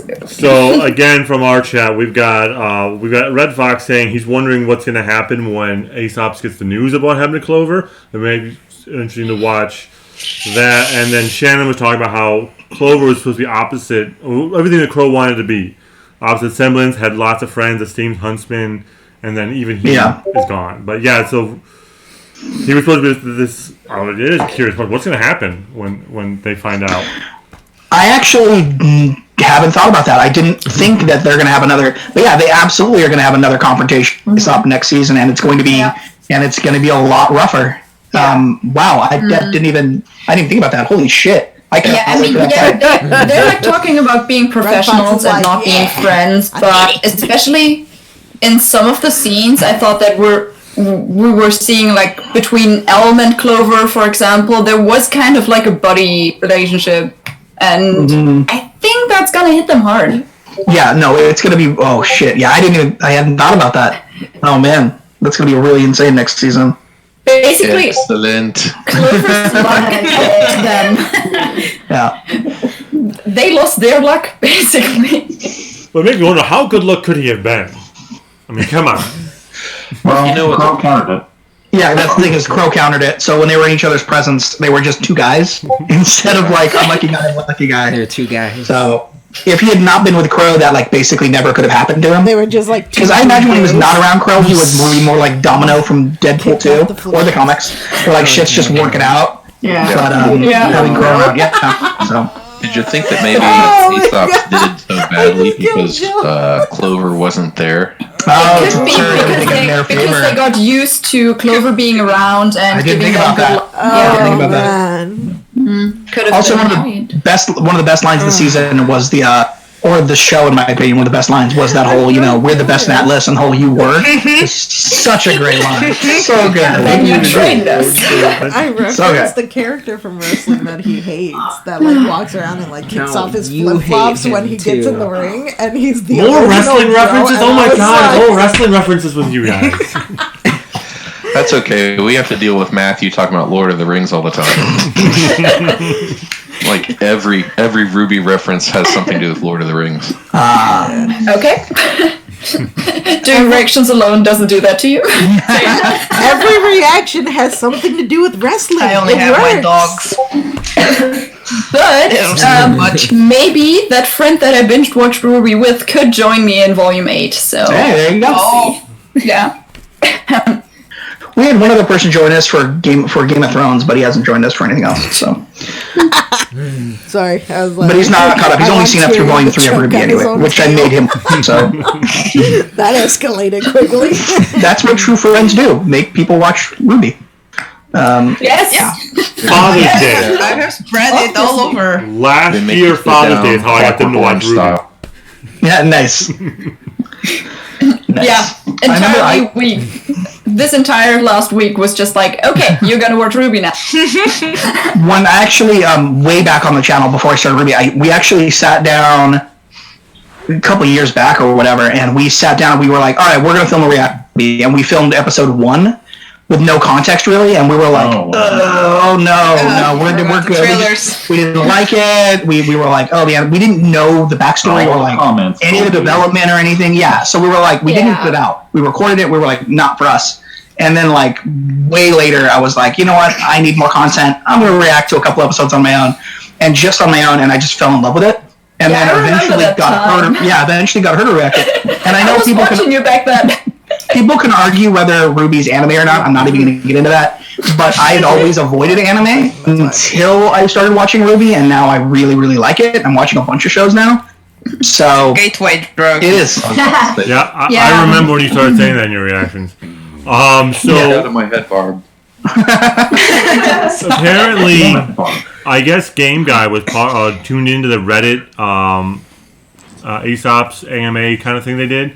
And he said that Clover's voice actor said that he was so nice to Crow. Clover was so nice to Crow because he had once also had that self-hating mood. Which makes me wonder that Clover's voice actor said that Clover was so nice to Crow because once Clover hated himself in the same way. Oh, interesting. So it makes me sort of wonder, like maybe he used to get used a lot for his good luck. Like nobody really liked him for him. And they just kind of was like, "Hey, let's keep you. Come on, I'm betting on the game, or I don't know what game they play." Or resenting him Yeah, So, no, yeah, and then absolutely. maybe that's why What makes he us was who we the are. odd man out. So you are going to have to ask that. And without struggle, with good luck. Did anyone? You have no struggle. You look at Yeah. life and say, you know, everything's been given to me. My luck is just giving me everything. I'm not earning anything. Did anyone else see? Did anyone else see the on Instagram? Erin Zek was doing she kept redoing the filter. She kept getting everybody butt blank. And she did 20 times, and then the guy who made it was like, Mad Dr. Mark or whatever was like, crap, there was a glitch. I'm gonna redo it now, and then she did it again. And she got blank. She kept saying, she's like, there's no Blake in here, is there? Yeah, and then she started getting. They fixed it, and then she just started getting the dark-haired ones that Blake. And then she's like, all right, I'm gonna pull my hair down. What about now? All right, now what about this? And finally, she got Blake, and she was very happy. She put on the ears, the headband with Oh, the yeah, ears. that just does it for you. I agree with you, John Johns. There's a couple channels like that. John John says, I wish Married to the with RWBY trailers. There's a couple channels that I thought they did just the trailers, or they did an episode and they never came back to it. And it's the first, and there's a lot of shows you say you can't judge a series on the first couple episodes or whatever. And I still love the first early seasons of RWBY, as I'm sure pretty much everybody here does. But for somebody who's used to modern day, or current technology and current stuff, it's a hard thing to approach unless you have an idea of what you're getting into and what it's going to be. Yeah. So I can see why some of those channels didn't, but I'm always sad when I see somebody walk away from it now before they really can enjoy it. Because basically give Volume 1 up to, I think it's episode 8 or whatever. And if 8 doesn't hook you, the fight with the Nevermore. If that doesn't snag you, walk away. Yeah. But seriously, watch up till say, what is that what's that 45 minutes out of your day to get to episode 8? I think that maybe an hour. And I think Volume 1 is an hour. Yeah, Volume 1 is an hour and 40 minutes. Yeah, something like that. Yeah, I think that's intros. Yeah, because there's a full version somewhere. On their, they put it. Rooster Teeth has it on their. The Rooster Teeth has them on their channel. Yeah, I think it's an hour and 40 minutes long. Yeah, not much time, to be honest. It's a movie. Yeah. Quick says, I think both Tyrion and Crow were better fighters than Clover was. I feel like Clover relied on his luck semblance to help get him through fights. Yeah. And he was only a good fighter because his good luck kept kicking in and making him move better, super effective. So when he was up against Crow, obviously, he didn't have that. Also... Rare to the Wheel was turned off by Rooster Teeth's slow response to their block. That is a hard thing to deal with at the beginning until you get used to it. Yeah. And I know another channel is might not continue because Rooster Teeth monetizes everything you put out, pretty much. You're not gonna, which is so she might not do it for that. But I get that. But that's we make our money off Patreon anyways. It's YouTube pays nothing. So I only started making money with YouTube and stuff. So we make I'm money not there off yet. YouTube, but it's not money off YouTube. Yeah. Patreon though, we can get through that. But you can't get that much. Yeah. I have a question for this group. Because we're talking about people getting into RWBY now and giving up and stuff. I got into RWBY because I was a big Rooster Teeth fan the whole time. I mean, I've been a Rooster Teeth fan since 2003. And RWBY came out, and I knew that some of the voice actors were people that I knew their personalities from the live action stuff. So I really got into it, and I stayed with it throughout that. I'm curious of this group, who were Rooster Teeth fans before the convert? I watched a bunch of RWBY way back in the day, when it was first coming out. Yeah. And I watched maybe a season of it, and then I kind of forgot Rooster Teeth existed up until RWBY.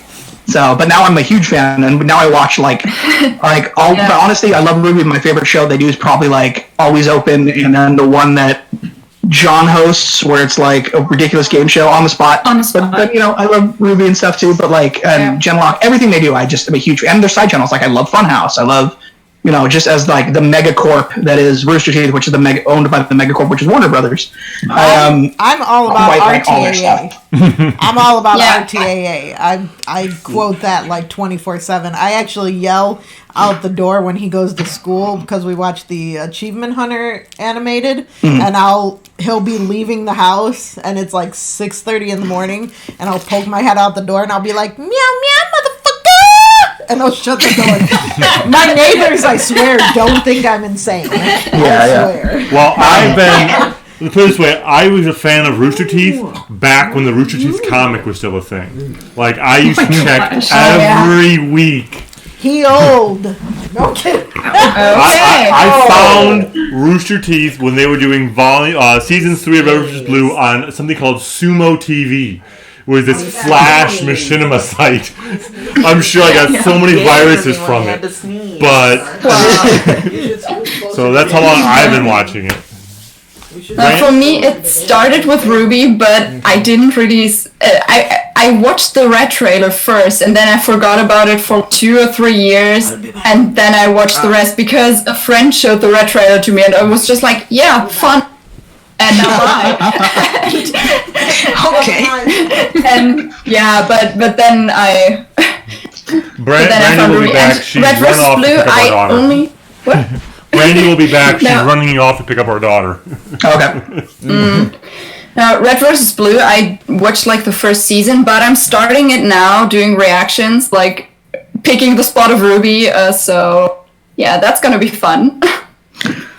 But yeah, we are getting they're discussing in my chat about season 2 of Genlock. We are getting for that because they're co-paying for it this time through HBO. That's how they're affording it because season 1 was such a kerfuffle behind the scenes, you could say. And so the way it's a nice way of putting it. But they're figuring out with Warner Brothers is now because they're owned by Warner Brothers can throw money at them and be like, well, we own HBO, so we're going to finance it through HBO, which is why you get movies like Dr. Sleep, which have like huge, like Emerald is a huge part of that movie. So you get weird stuff like that. Or RWBY being in, what was the movie?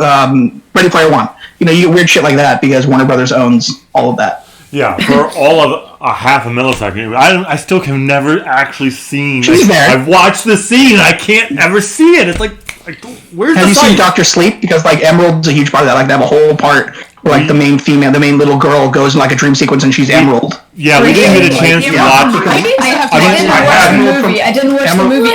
We have it right I only here. watched the trailer where the poster is. Yeah, she has Emerald because she's a darker skinned young girl who has illusion powers, and so she connects to Emerald. And like they never outright call her Emerald. They never outright call her Emerald, but it's straight up Emerald. Yeah, and the actress was a fan of RWBY beforehand too.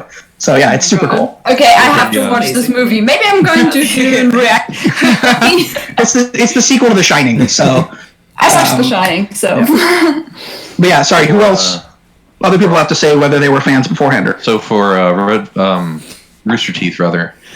So I watched Red vs. Blue when it first came out because a bunch of people that I was friends with back in the day were all big Halo players, and some of them ended up doing what later became PUBG and stuff like that. So they would hit all the competitions and stuff like that. So that's where I first got into it. But then, life gets busy, things take over, and it was always kind of in the back of my head, and I always thought they were funny, the first couple seasons, but never really kept track of Rooster Teeth.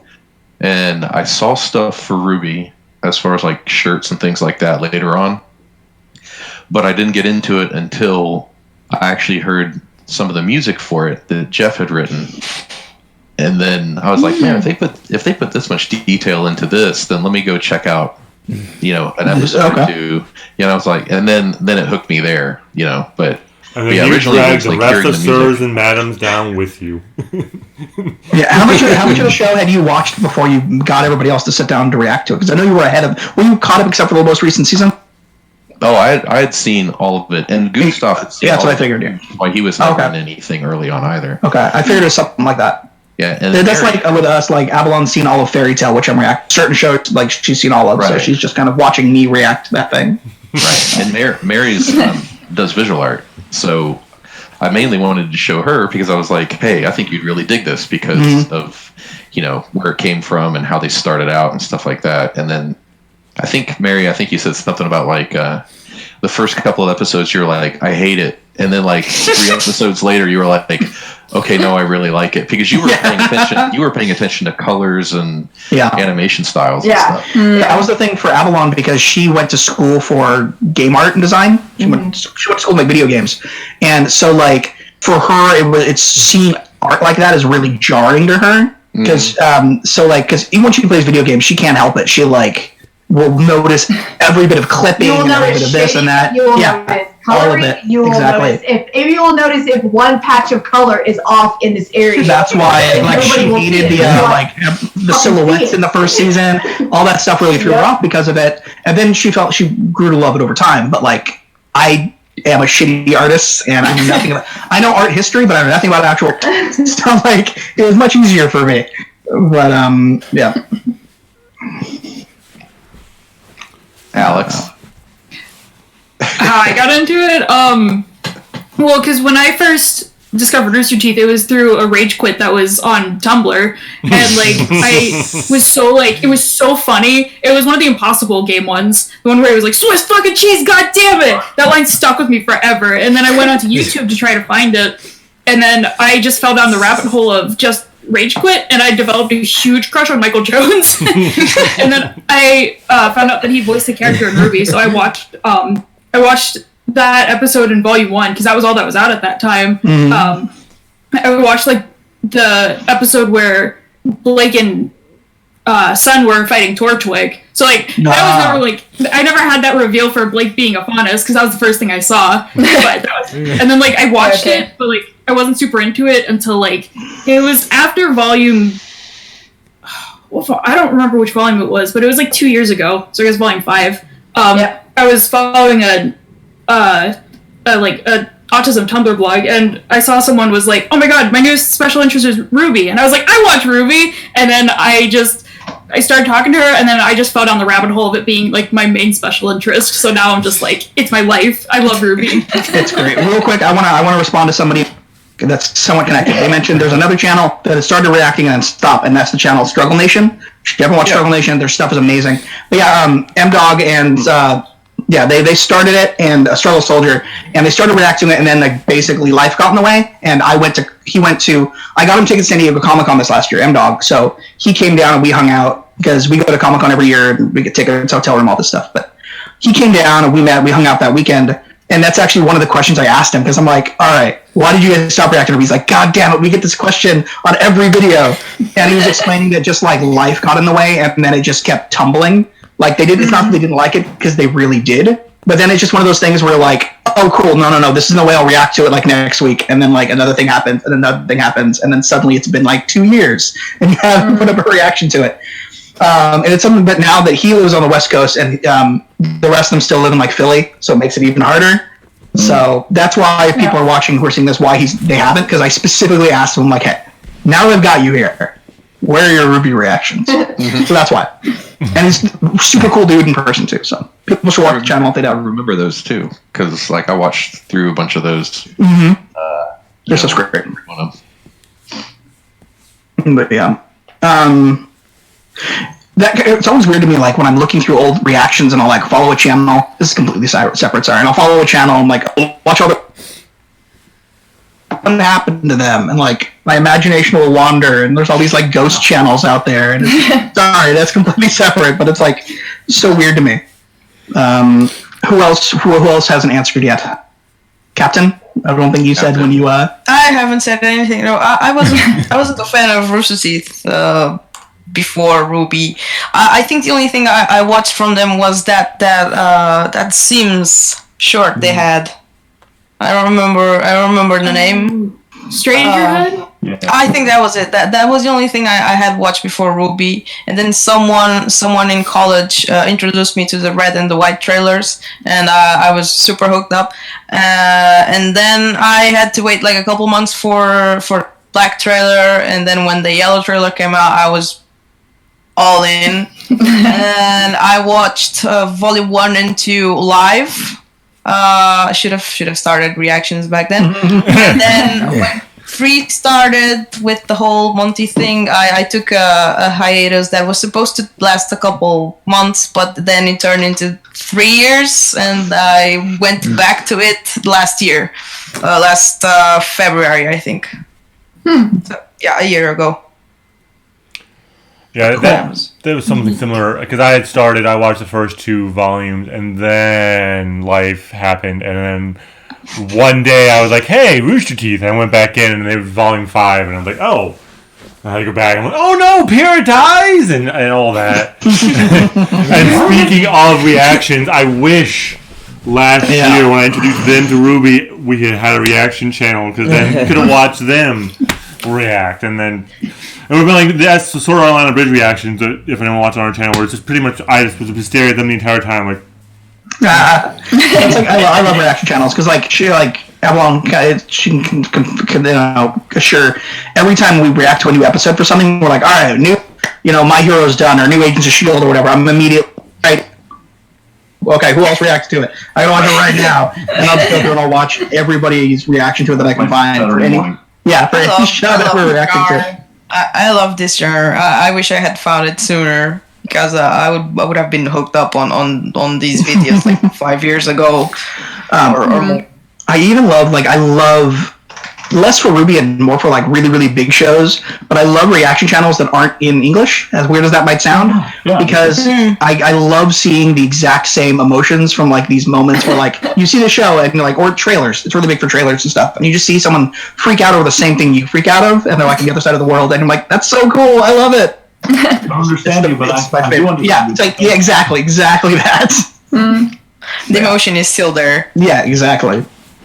I get that way with music reaction stuff because you'll have someone who's listening to something that there's one guy in New Jersey or New York who he will literally listen to anything you suggest, and he is a hip hop guy. That's his main go-to. And so people are like, you should listen to this heavy metal thing or that heavy metal thing. And he's like, okay. And then people started suggesting things like, you should listen to Holst the Planets. Wow. These symphonic works. And he's like, when we started collecting records, that was the first record out. Good choice. Holst the Planets? Yeah. Yeah, that was the first record she bought. Sorry. I thought that was her music. I've been able to actually play that twice. And it's so much fun. Yeah, I was thinking I'm picking up the Donna and early Michael Jackson planets. Damn. Yeah. Yeah, the planets are Alex Abraham, the guy who does the scores for RWBY. Those are some of his favorite works. He has a playlist of the works that he is inspired by a lot, and those are I'm pretty sure all of them are on that playlist. Yes. Very cool. Nice. Crickets. Does anyone have not necessarily best film, but does anyone have a character they feel has developed the most, they find interesting over the course of over the course of the series? Mine's Weiss. Period. Weiss. She's my favorite character. Nora has been my favorite character ever since episode 8.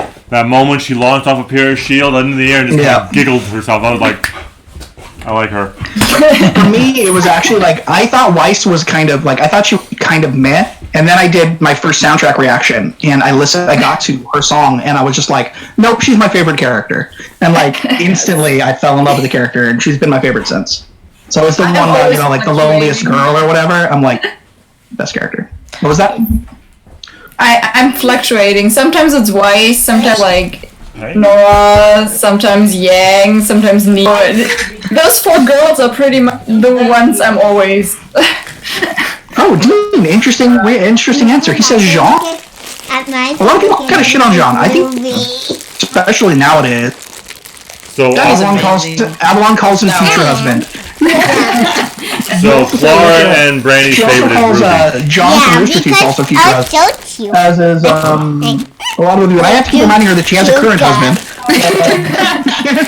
She doesn't care. There's 2 answers to that question, though, right? Your favorite character, for me, it's Nora the whole time. But I like the Jean answer for a character that has grown the most or become the most more interesting. I was thinking of another character, but yeah, Jean, I'll latch on to that one for that answer. Cool. I really loved watching Oscar develop a lot. Yes. I noticed him very heavily at the end of the last episode. I was he's so grown up now. What happened to the baby little farm boy? He's an adult now, even though he's 14. Game guy in my chat says Ironwood, protagonist to antagonist takes a lot of development. Yeah, I can see that. Yeah, I mean, I'm sorry. What about the rest of you? The chat. Favorite? Any of you have a favorite that we have not mentioned? You okay? He's had it open when he hasn't been talking. Oh no? He's everyone. I'm multitasking. Shopkeep best. I think my favorite fluctuate between Yang and Wise. Both All great the characters. time. All the time. I can understand. I default beginning. to Velvet just because Yeah, obviously. every time someone mentions something in a chat, they're like, so and so's best girl, and I'm like, you misspelled Velvet. I basically just like to favorite people, but yeah. It's the accent, right? Yeah. As far as the development, it's I would say Weiss and John as far as development easily between the two of them. Yeah. I like Wayne's development too. Someone brings up, if everyone hasn't answered yet, somebody brought up the question, what's everyone's favorite volume? Yeah, the Fallen Boy. It's interesting. Yeah, Six? I'd say Yeah, I'm stuck between 6 and 3, honestly. Last year, when I reacted to Volume 6, in the end, I said, okay, taking the cake, this is my favorite volume now, and I think I'm gonna stick with that. I'm fine. Hey, thank you for the donation, G-Man. I'll look into that one. I'm going with I'll 6. check out that trailer when I have a chance. Thank you. I'm going with 6. Volume 6. Easy. She liked the apathy. I'm trying to... like volume. You like Volume 1? Laura likes Volume 1. Yeah. It's a good one. It's a good volume. Microphone. It's fun. I have it memorized. I think as amazing as I think 7 is, and 7's very high up there for me.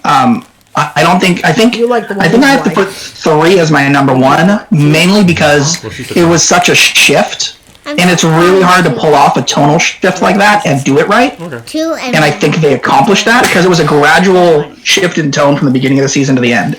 And just the slow building dread and the slow building paranoia, and then last 2 episodes, everything goes wrong. And I haven't really seen that, even in I don't want to say professionally made shows because that sounds shitty, but I mean big budget, shows and stuff like that. Because at the time RWBY was not, and they don't even manage to get that right. And so I think 3 is my number 1, but as I said, 7 has my favorite fight in it. But that doesn't make it my favorite season. It just makes it my favorite fight.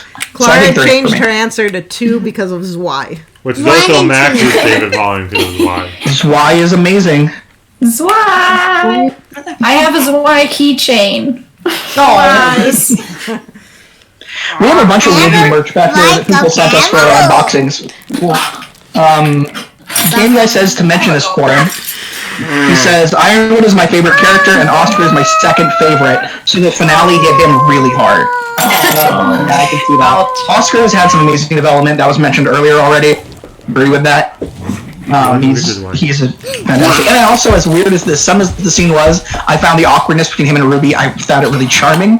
Yes. I really liked it. So cute. So cute. I quite like it. I saw some people expressing distaste in it, but whatever. I thought it was cute. I like cute things. It was weird. It was awkward and cute. They were 2 kids because they're both kids, and they were still. Because I have to see it all the time too. As somebody who deals with it regularly, Bruce, was it accurate? Yes. Because you see that stuff happen, and you're in the hallway, and you just kind of roll your eyes and walk through. Like, oh god. You were Maryland that scene. Got it. Yeah. I still hope they try when and... I'm teaching high school on Marrow. I've been those kids.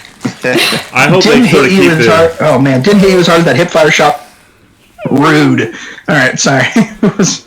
I hope they keep the shipping down a little bit on RWBY though. Because I really like RWBY being focused on the mission. It's like we already have so many ships. Yeah. I think romance can be tied in perfectly and still be based on missions. RWBY can have a level. Yeah. I don't have an issue with there being romance in the show. No, I don't have an issue. I just with RWBY, her character, I really don't like any ships RWBY, for her. I know a lot of people. I would prefer RWBY not herself have it. Yeah. We already have, Bumblebee, Black Sun. We have Renora. I thought you meant the show as a whole, and I'm like, no. Her character, I like sort of the idea of her focusing on the mission, just because she's just sort of upbeat, wants to be the hero. So that's her romanticized vision. So maybe not have any ships confirmed with her. I mean, I might be disappointed. I'm not gonna hate it. I like the idea of her having like awkward flirting with Oscar, but not like it probably progressing too much past that. But them having like awkward interactions because they are young and might have crushes on each other is perfect. Don't need more than that for them. Teenage crushes. Yeah, that's crushes all is it adorable. I'm all for it. Yeah. I'm just kidding. See too much of it. It's just. Alright. Game Guy says, so what would you do if you saw a child right in front of you? So anyway, I started blasting. I think Game Guy left I'll sit on bed at multitasking. The other day. Sorry. Oh my god. What is he doing? Also, hello everybody in my chat. Got a bunch of people in there. Wanted to say hi. Haven't had a chance to. Hello for all you people who stuff. Lots of really great channels here. If you're not subscribed to these various channels, go check them out. They are all awesome. And to the people who were in our chat and left, I'm sorry.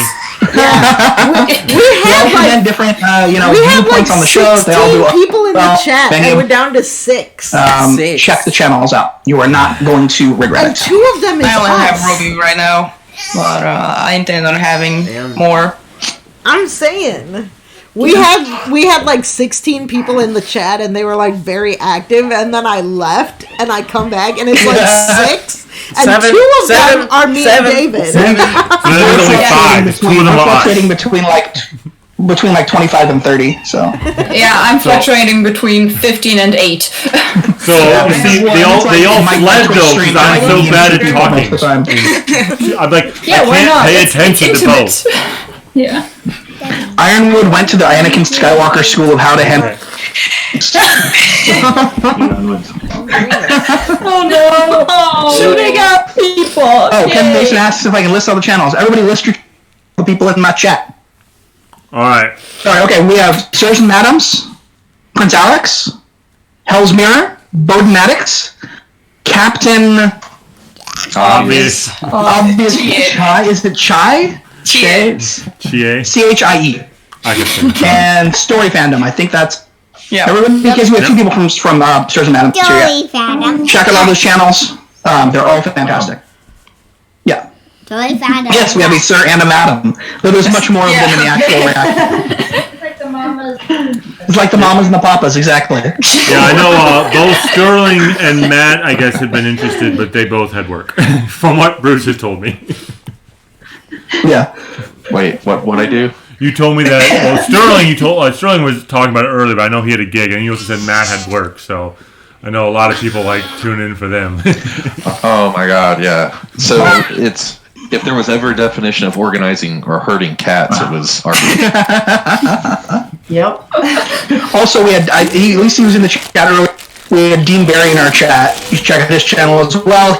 He's also awesome. Yes. He was going to join the channel. Yeah. His channel is one of those ones that's just grown really fast. You should definitely check it out. But he was going to make it. He's in Australia, and like we have other people here. It was like crazy times. Well, at least crazy to me because I'm in California. Normal times for them, but yeah, check it out. I think Dean's grown so fast because of the accent. Everybody loves the accent. The accent is Hello, everyone. But yeah, it's just great. I'm trying to think about questions we can surface.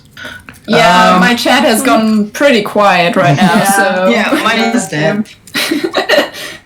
They're just kind of chatting about various stuff and saying hi, and Surgeon Adams is in there now, so you see what I'm talking about. But so to all the people in the chats, if you want to ask another question, do it now. Yeah, go ahead and ask questions. Yeah. Game Guy had made a joke in mine. I'm not quite sure I get it. Oscar General, I don't know what they're tweeting. What I'm going to do. Ironwood smiley face. Raspberry. And have you played the RWBY board game? It's really good. We haven't, but we can't play it because Clara's clips only. Yeah. I have it. It's pretty good. I've only played it once, but it's pretty cool. It's cool. I have the one with all the you got Neo in it and all the expansions. It's fun stuff. It's like a bad guy. Obviously, you don't get a player. He's a villain. We haven't, Because but we were very, you very co-op as confused. team members, and each character is different, and then you have a random. You choose a thing like we're fighting Cinder, we're fighting, Torchwick or whatever, and then they've got different like stuff they do, and then it's you competing to try to beat the board game basically, and it's then the rules control the board game. Obviously, it's one of those Maybe I should get that game because I have a group of people we meet up to play games. Yeah, it's a good one for you. It's on the board game. So it's on the board game. It's on the Wiki store. And we went down to we go to the bookstore all the time near us, Barnes and Noble, and they have it. Like they have a stack of them. And I'm like, well, the Barnes and Noble near us has it. They're in the board game section. I don't know where you are. It's here in San Diego. They have it. And it's worth it. I have a stack of board games I need to play more of. That's just kind of how I am. It's a party. I got a question here. All right. Not sure if this was asked already. It wasn't asked already. But what were your favorite weapon upgrades on New Wet Season? Oh, there were some cool ones. Yeah, there were some cool ones. I like Jean. Yes. Jean. Yeah, Jean's shield was great. Yeah. It wasn't Yang's arm. Yeah, Yang's thing that The she little can grenades, like with the bombs. I like that one. It wasn't my. The one thing about Jean's is I wish he'd gotten a ranged attack. He's still just stuck with a shield and a sword. It's a cool shield. A gun. It's a sword. Yes, work ignores grenade launch into there. Yeah, I think It's like no range. Nora's is really cool. I especially like how she hits the button and like the one fight and like switch directions. Like it spun around for her was super cool. What were Ruby's weapon changes? Also, like Nora's, it was also switch direction. Okay, cool. What was that her thing that did it and not Nora's? Okay, but that one was both. Okay. Yang's, I think, is what did Weiss's do? Weiss gained an ability to shoot without using dust. You want to keep it? I remember reading about it. Weiss is already OP. She has Weiss is fine. Well, as we saw in that fight with her, she's fine. But I was just curious.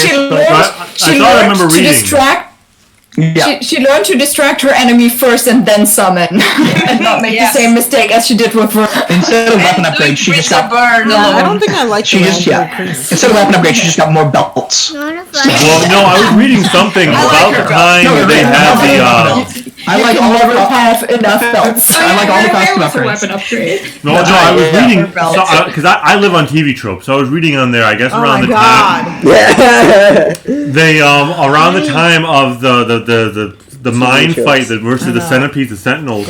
She looked like she had gotten the ability to like almost shoot like regular bullets out of her like revolver, like maybe small dust. She gained a new ranged attack that didn't require to use glyphs. So they were saying that she was hitting the Sentinels with that. So it wasn't something major, but maybe just something she shouldn't constantly have to use. Yeah, I'm gonna have to rewatch that to see. But I said, like she's OP as is, so she's doing fine. Yeah. Happiness. And lots of hair. That's right. Her all the time. Yeah. Kind of like Chris. What was that? I think one of my favorite. What do you want to be your superpower? Okay, just out of nowhere. The raspberry and cream Kit Kats, not good. Don't do it. Sorry. Gotcha. We picked up a bunch of matcha ones, so they're pretty good. No, the raspberry and cream. They're like green matcha. Kit Kats. It was just random. I know. I'm sorry. She came back from the birthday party with a goodie bag, so we're picking through. Dark chocolate ones. Oh, the mint dark chocolate. I want to try those ones. Do it. Sorry. You didn't let me try it. I know, because you it was ate too all good. Of it. It was good. You ate all of it. You're a dick. They don't have Kit Kats in Remedy, okay? Let's stay on the RWBY topic. I know that our channel brand is We Digress, but we're not alone here.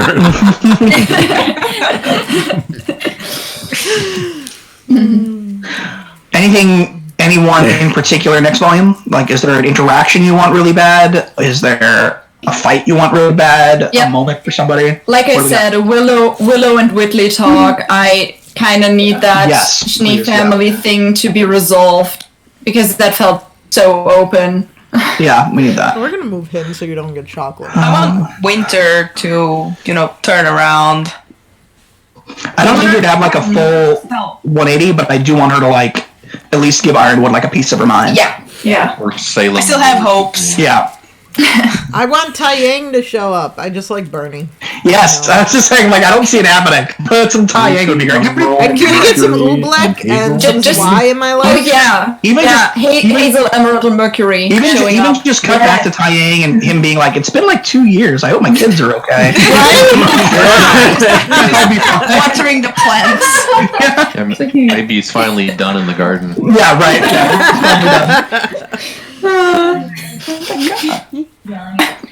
Like you The dog is being a tsundere. We need Zwei again. Yes. Very important. More dogs. Someone says they're disappointed by the lack of rocket punch upgrade for Yang's arm. I can see that, like launching it like a rocket punch. But then she loses her web. That's fair. Yeah, that's I would try magnet. she has to do the Maria thing, like Maria with her two sides. The touch the arm and just get it back again. So, Game Guy is saying they compared Ironwood to Anakin, and that's what the Jedi children said to him before he killed them. Right? That's why Tai Yang saving Crow. I don't know. Hey, Geek Goddess, hello! But yeah, there's a lot of stuff that I want next volume. We're not gonna get it all. Right? I mean, but there's gonna be a lot of stuff. Yeah. You are eating You ready? I want Willow to throw a Molotov cocktail.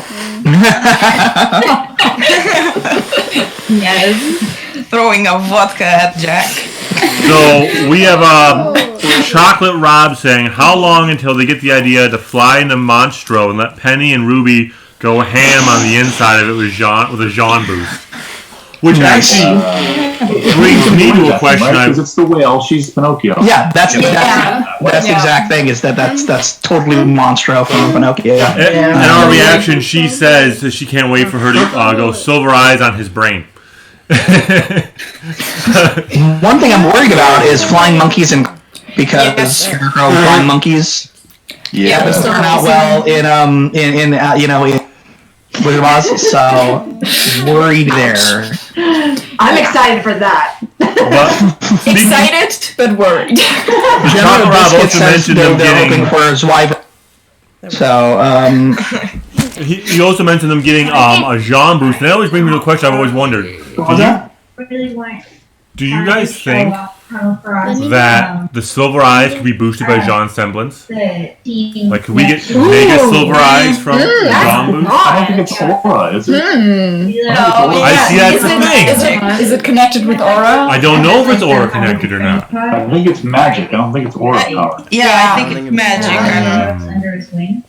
I mean, it'd be cool. Avalon just said what she wants. Let me explain everything she just said. She wants Tai Yang to encounter Tai Xiaolong. Sorry, his name is Tai Yang.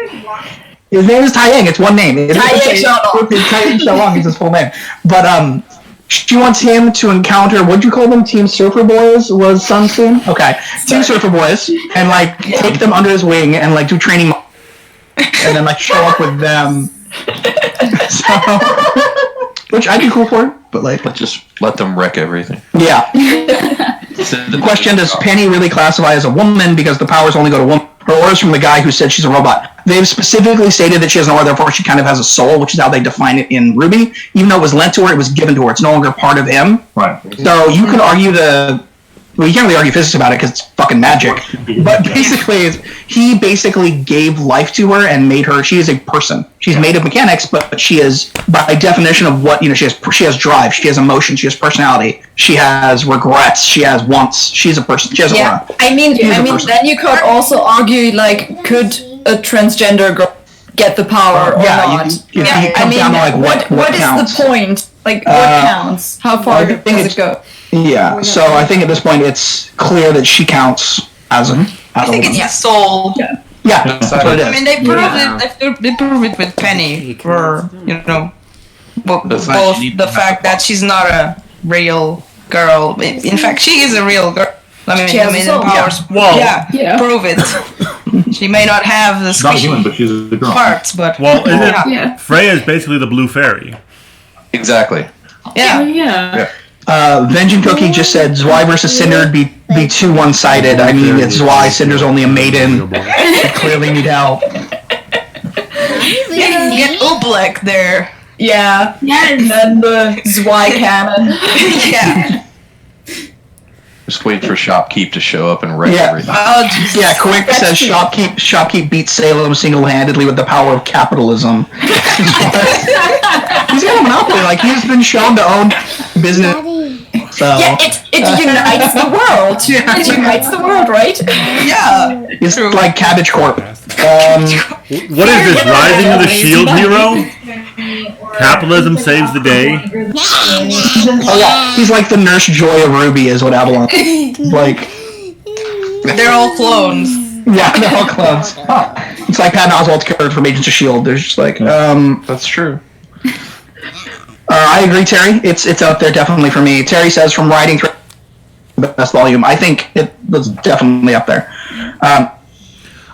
What I love as a writer, is capitalism done right, Andrew. Which is hard to do. So good for him.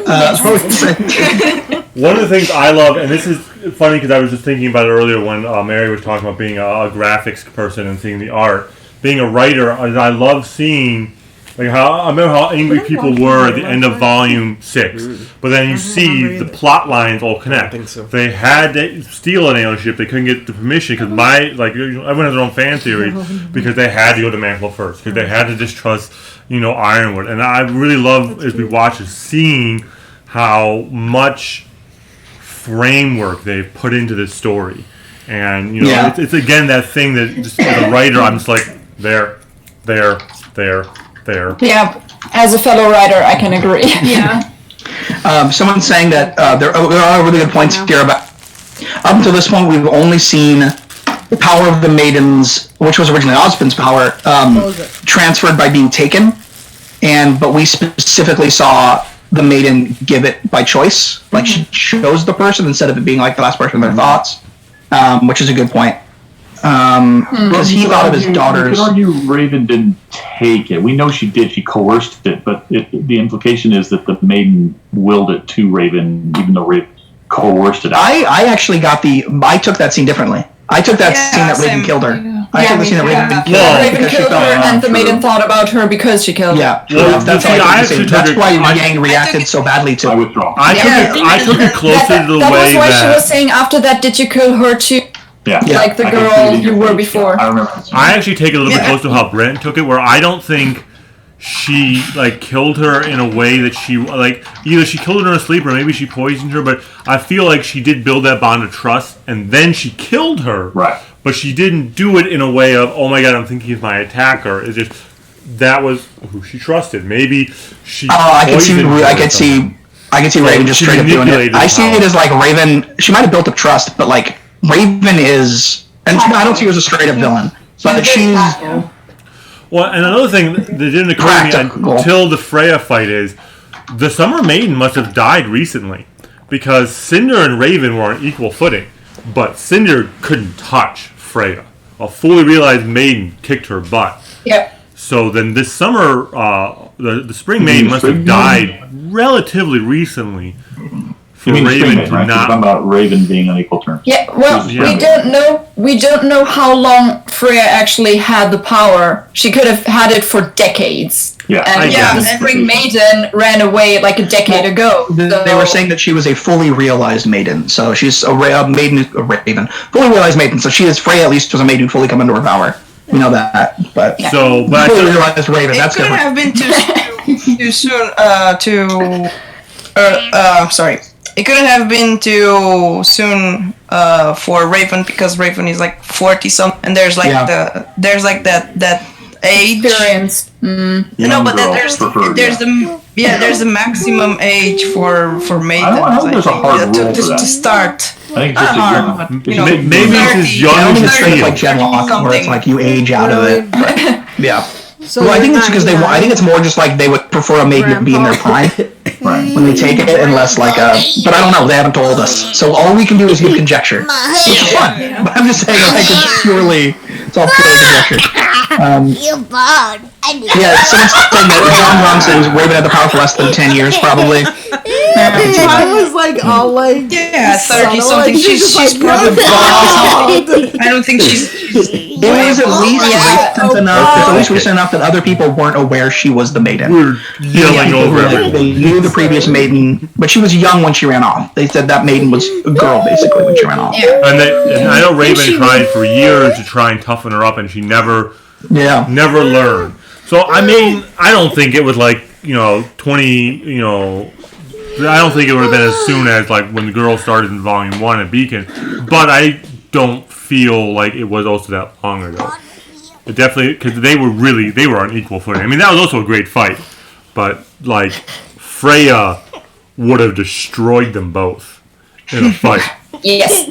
It Okay. was so cool just seeing the amount of cold that was, like seeing like the cold like burn away Winter's like glove. It was like such a cool little detail. Yeah. But yeah. Oh my god.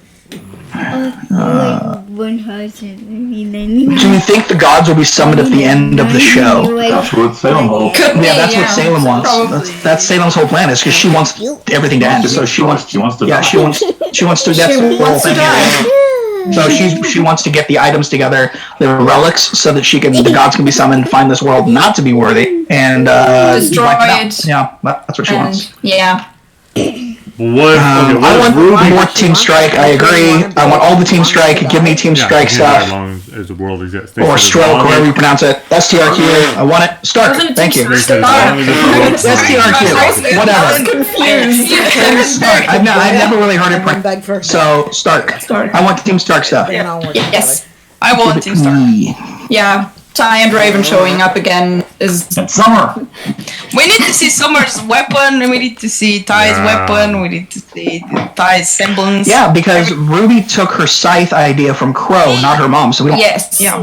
So we don't know what Summer actually... It'd be so funny if she would... No, because we know Ruby Rian got her fighting from her father, but it'd be so funny if Dainty Summer was a brawler too. Just like you've never expected, but she would just beat the shit out of you in a fight. I'm partial to the idea of her having a knack or a staff. Something like that. Yeah. Yeah. Harley Quinn hammer. After Professor Port, huh? Yeah. No, they had the big mallet hammer. She ended up not liking the hammer. Yeah, it would be interesting to have her have like a very heavy, big weapon, and just like this little woman, just like. But that's Ruby, right? Sort of like Ruby. Yeah, that's basically Ruby's thing. Yeah. It ends up being like a giant railgun. Kyoko has the minigun, you know what I mean? Like, that's just kind of like, that's very standard for kind of Ruby. Yeah, she has like the makeup box or whatever, her purse or whatever, turns into the minigun, which is just like, yeah. So Summers will just be like, she'll have like a compact mirror that unfolds into a battleship, and Lord Darth Yoda says, we don't truly know Salem's end goal, it's only point. I think, okay, that's technically true, but I think it's, unless there's like a really crazy weird twist later on, I think it's fairly clear where those are. It seems pretty obvious at this point. But who knows? You never know. Like, we have possible twists down the road that they could build up and then unveil. Like, we don't know, but I think it'd be a bit, at least at this point, with what we have so far, I think it'd be weird for it not to be beautiful. It's a valid psychological reason for a person who lived that long and had to endure so much that Salem did. I would be surprised if it was something else, but I mean, it could still happen. Someone says she wants the relic, so she wants another crack. Good luck. I wonder what happened. I don't think it would work. Like, what happened? Maybe Nothing. Quick says, I think the maiden powers burn out the woman who gets them, so Freya was an exception for getting to be older. The maiden power was probably a big cause for her being so frail and her mind lapsing. I like to think that she was like that in spite of the maiden powers. That was just like, she's beyond, the maiden powers are incredible, but she's still a person. And she's a human who, I like that idea. Like, the maiden powers burning you out is neat, but I like the idea that, it didn't make her immortal. She was still a person under all that. And the person grew frail and senile. So one of the things that I liked from even early on was that I like how they put it in there was that she had dementia. Yeah. It wasn't just like, oh, she's sickly. It's like, well, we can't let her go anywhere, or we have to keep watch on her, because if she wanders off or if she's not attended to, who knows what's going to happen. Who knows who she's gonna think of. It's like sorry for spoilers, but it's like Professor X and Logan. Like, you've got this ungodly power, but you're mentally deteriorated, and it's like, well, shit. We don't keep you on your meds, you're gonna melt everybody's brains. I thought it's an interesting twist. I thought they did that really well. Yeah, agreed. Agreed design. So we've got someone in our chat saying, "I wonder if the staff can restore Maria's to you, so we can have 2 silver-eyed badasses." Yeah, who knows what it can do? Yeah, we still have to learn. What it can actually do. And I want to say earlier, I just realized that I misunderstood. Said talking about the staff and it being time. I completely misunderstood, and I remember that there was a whole theory at one point. Osmond's cane was a relic, and I was like, no, wait, but we know it's not a relic. So my brain crossed the wires, and that's why I was confused. I was like, wait, are we talking about Osmond's staff still? Okay, sorry. I was confused. That's okay. That's what Matthew did the entire reaction. He kept saying staff when he was talking about Osmond's cane, and we're like, what? What are you doing? Thank you for the donation, Geek Goddess. Okay, can someone give me a phone on me? Is anyone here who follows me on Twitter? Can someone check? Geek Goddess just messaged me on Twitter, and it's about, she tagged me in a tweet about RWBY, about the RWBY book. I think she's answering a question. My phone is on the other side of the house right now, so. Plus, I don't have Twitter downloaded anymore. Let's see. I have not noticed that, Mia. Mia says, have you guys noticed the repetitive appearance of the 2 guys dressed in purple and yellow from episode 1? Sort of like the colors of Yeah. I've never noticed that. They would appear very. I don't think I noticed it. Like, one of them was voting at one point. Okay. Yeah, all right. The drunk dudes. I do want to say the drunk dudes.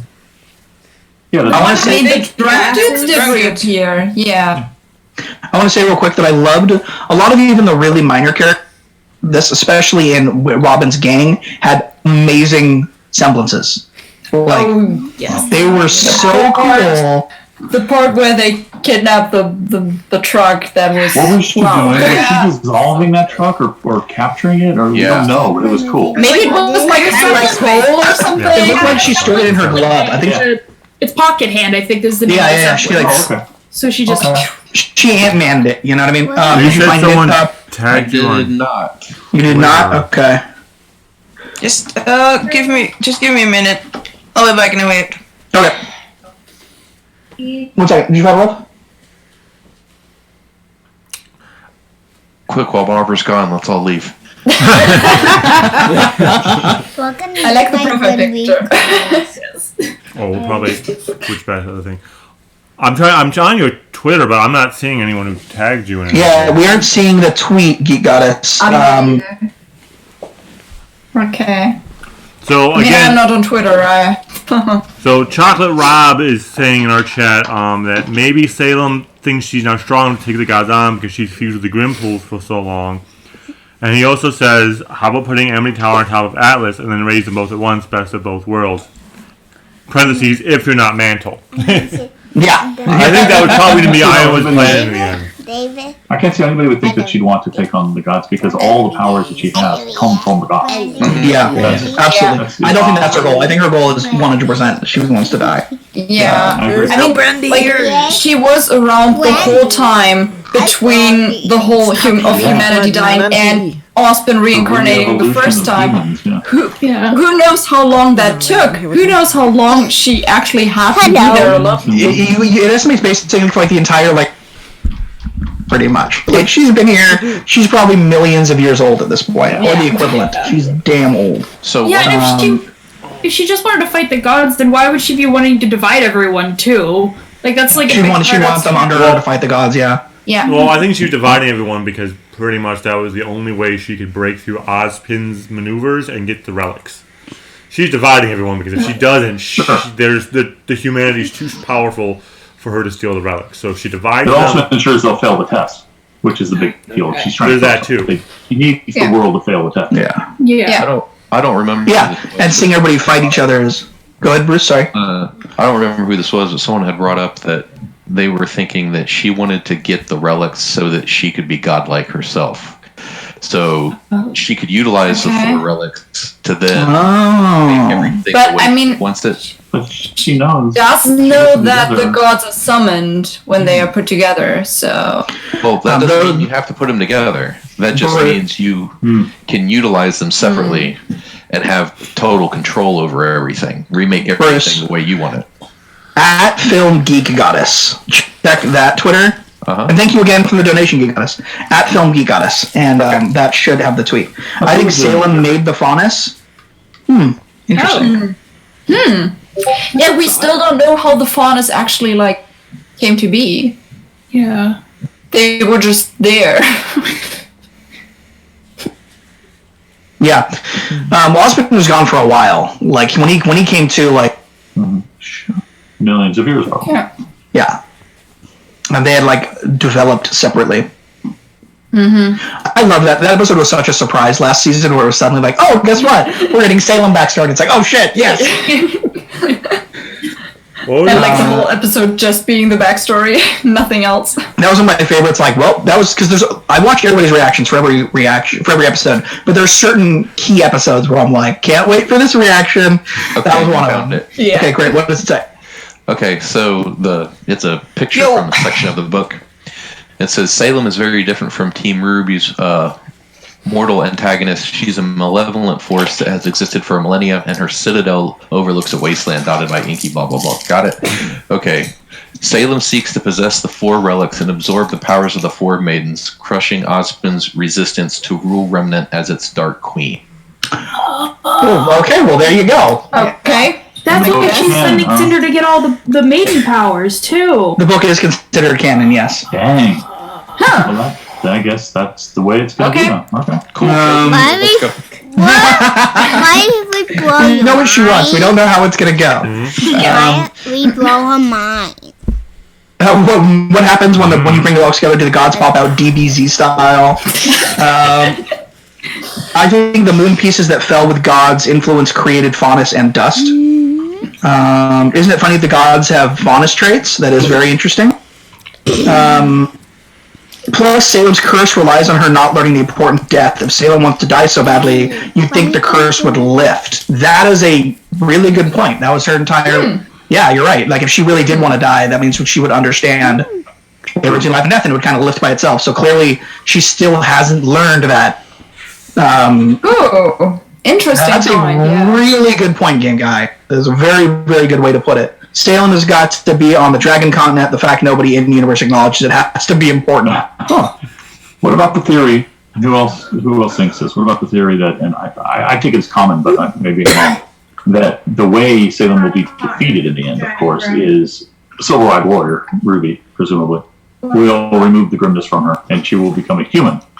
And she will suddenly all the regret and all the pain, all the suffering that she caused. She no longer has that unending desire for destruction. So she would be basically Salem before falling into the pool. Yeah. Before falling into the pool, completely. I like it. God. I had something to say. I'm up for that.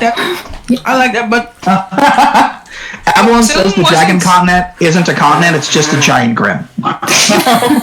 It's Kevin's grandfather. Like the lion turtles. Yes. I like that theory, but Salem wasn't, all rainbows and Grimm shit before she was selfish. Selfish, but she wasn't evil. Yeah, she was selfish. She was. Yeah. Yes, very true. I read a theory somewhere that dust, like the idea that like dust came from like the remnants of the no pun intended, the remnants of like the humans that lived before that had magic.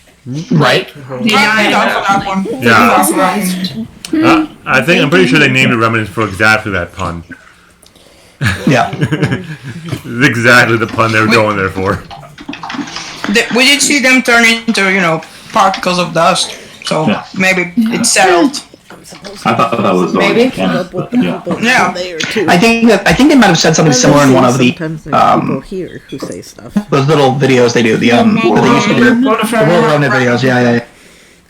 They wouldn't have in the World Remnant on Dust. That was one of the first ones, not the first one they talked about. They wouldn't have talked about the death of humanity at that point. That would have been a bit of a That's fair. Does anyone have a favorite name for the Grimm? Because I've seen a couple float around in my chat already. I don't know. I need. I like Monstro. I mean, I know it's straight from Pinocchio, but it really does it right. Because what was the name of the really big one in Volume 3 that everyone loved? Was it Kevin? Kevin, yeah. Kevin was the Grimm. So people are calling him Wally. I think I've seen the most is Richard. Richard or Dick are the ones I hear. I see. I don't want to call Wolverine. Dick, Richard. That reminds me of the Doctor Who. I'm up for that. I said I wouldn't want it to be named. I think it was Xiaolong and Cindy that came up with that too, the Richard thing, or someone in like there. I still think. I mean, if we're already going with like completely normal names, then it's gonna be Richard. Avalon is very disappointed that her idea for the Dova Grimm for the dragon, which is a Skyrim reference, hasn't stuck. But I still think the best nickname I saw for any Grimm was the Knucklebee's nickname of Wild Inflatable Wavy Arm Grimm. Wild Inflatable Wavy Arm Grimm. Oh, very nice. Yeah, we have those. Those are really good. Those manga are great. If people haven't read those. Clara There's a really funny one where it's not canon. It's a really funny one where Ruby is trying to find somebody that she's like, I want to be like everyone else, so I'm going to try to find somebody to date. And she there's all these jokes about her trying to find somebody to date. And then in the end, she makes a joke to Weiss about maybe I'll just date you. And Weiss has this incredibly flustered reaction. And it's fucking amazing. Yeah, it's just a little story in there, and I love it. I've heard that the mangas do a lot with White Rose. They do a lot. It's pretty great. I need to read them. This whole thing is White Rose. Clara went and grabbed hers. It's all entirely White Rose. The whole thing. That's true, Chisiak. We do not know the gender. We are kind of assuming. But Monstro is gender neutral. So I guess any name is technically gender neutral. Whatever, so it doesn't really matter. But no, Kevin was the old one. Kevin was the big dragon guy. Yeah. Billy? Billy. I'd go with Billy. Randy votes Billy. What was the Godzilla one? Kenny? Oh wow, the Godzilla one I forget. I think we were Lenny. calling him. I think Lenny. Sit like that for I know the two official name was the Leviathan. I have to keep. Yeah. I'm sorry. Levi as well, right? Somebody called him Levi. Levi. Yeah, I mean because Makes sense. it was the Leviathan, so. I'm so sorry. I have to get out of here. I gotta dip. I'm so sorry, but Bruce is gonna still be here. I have to get out of here. Thank you Great for having you here. Bye. Everyone who has not checked out Frozen Adams, and what's your other channel? What's your other channel? Yeah, check that one out too. Bye. Now it looks weird. I just got a bunch of small ones and then huge in the middle for mine. Me too. What? Is Alex big for everyone in theirs? Everyone says as it should be. So I haven't about Mary behind your back. Yeah, there we go. That's the entire point, right? So again, Chocolate Rob in my chat is saying he's sticking with the theory that the moon was infused with dust, and that's where all the power came from when the Dark God broke the moon. That's where the dust came from. Let's do this. A Greek goddess just donated again, and she said, "Hi, Hal, hi, backs into the shadows." So, Greek goddess was just Geek goddess. I said Greek goddess. Geek goddess was just saying. Why not?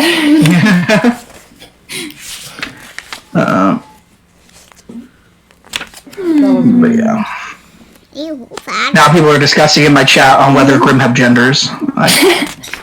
I highly doubt it. Yeah, I don't think so either. Not really. I mean, they do, like we talked about Penny and her soul and finding her gender and stuff. Like Grimm don't have souls. Yeah, that's what I was like.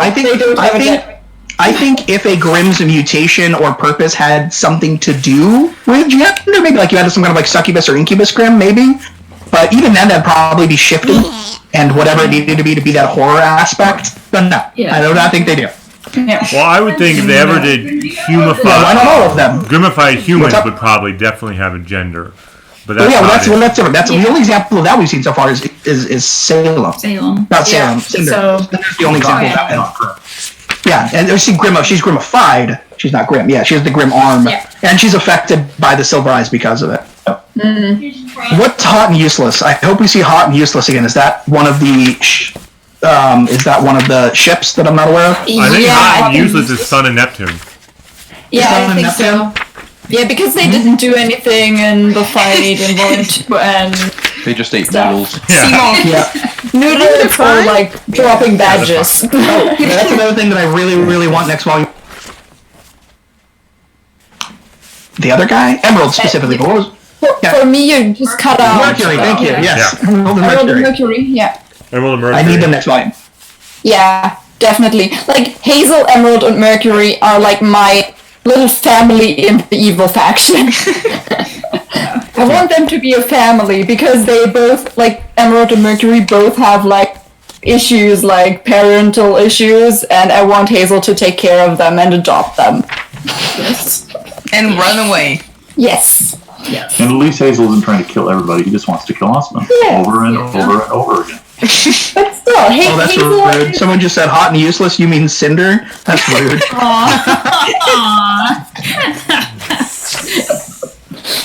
Well, she's never been able to do anything on her own. Even get the main power. Says, once again, thank you so much for the donation again, you got us. And she says, I say on the down low, my few reactions stick to theory. I support you all from the comments, and sorry for spamming the chat. No need to apologize, especially with the donations. So, super chat all you want. But, yeah, no, totally. I mean, I know I've known your name for forever.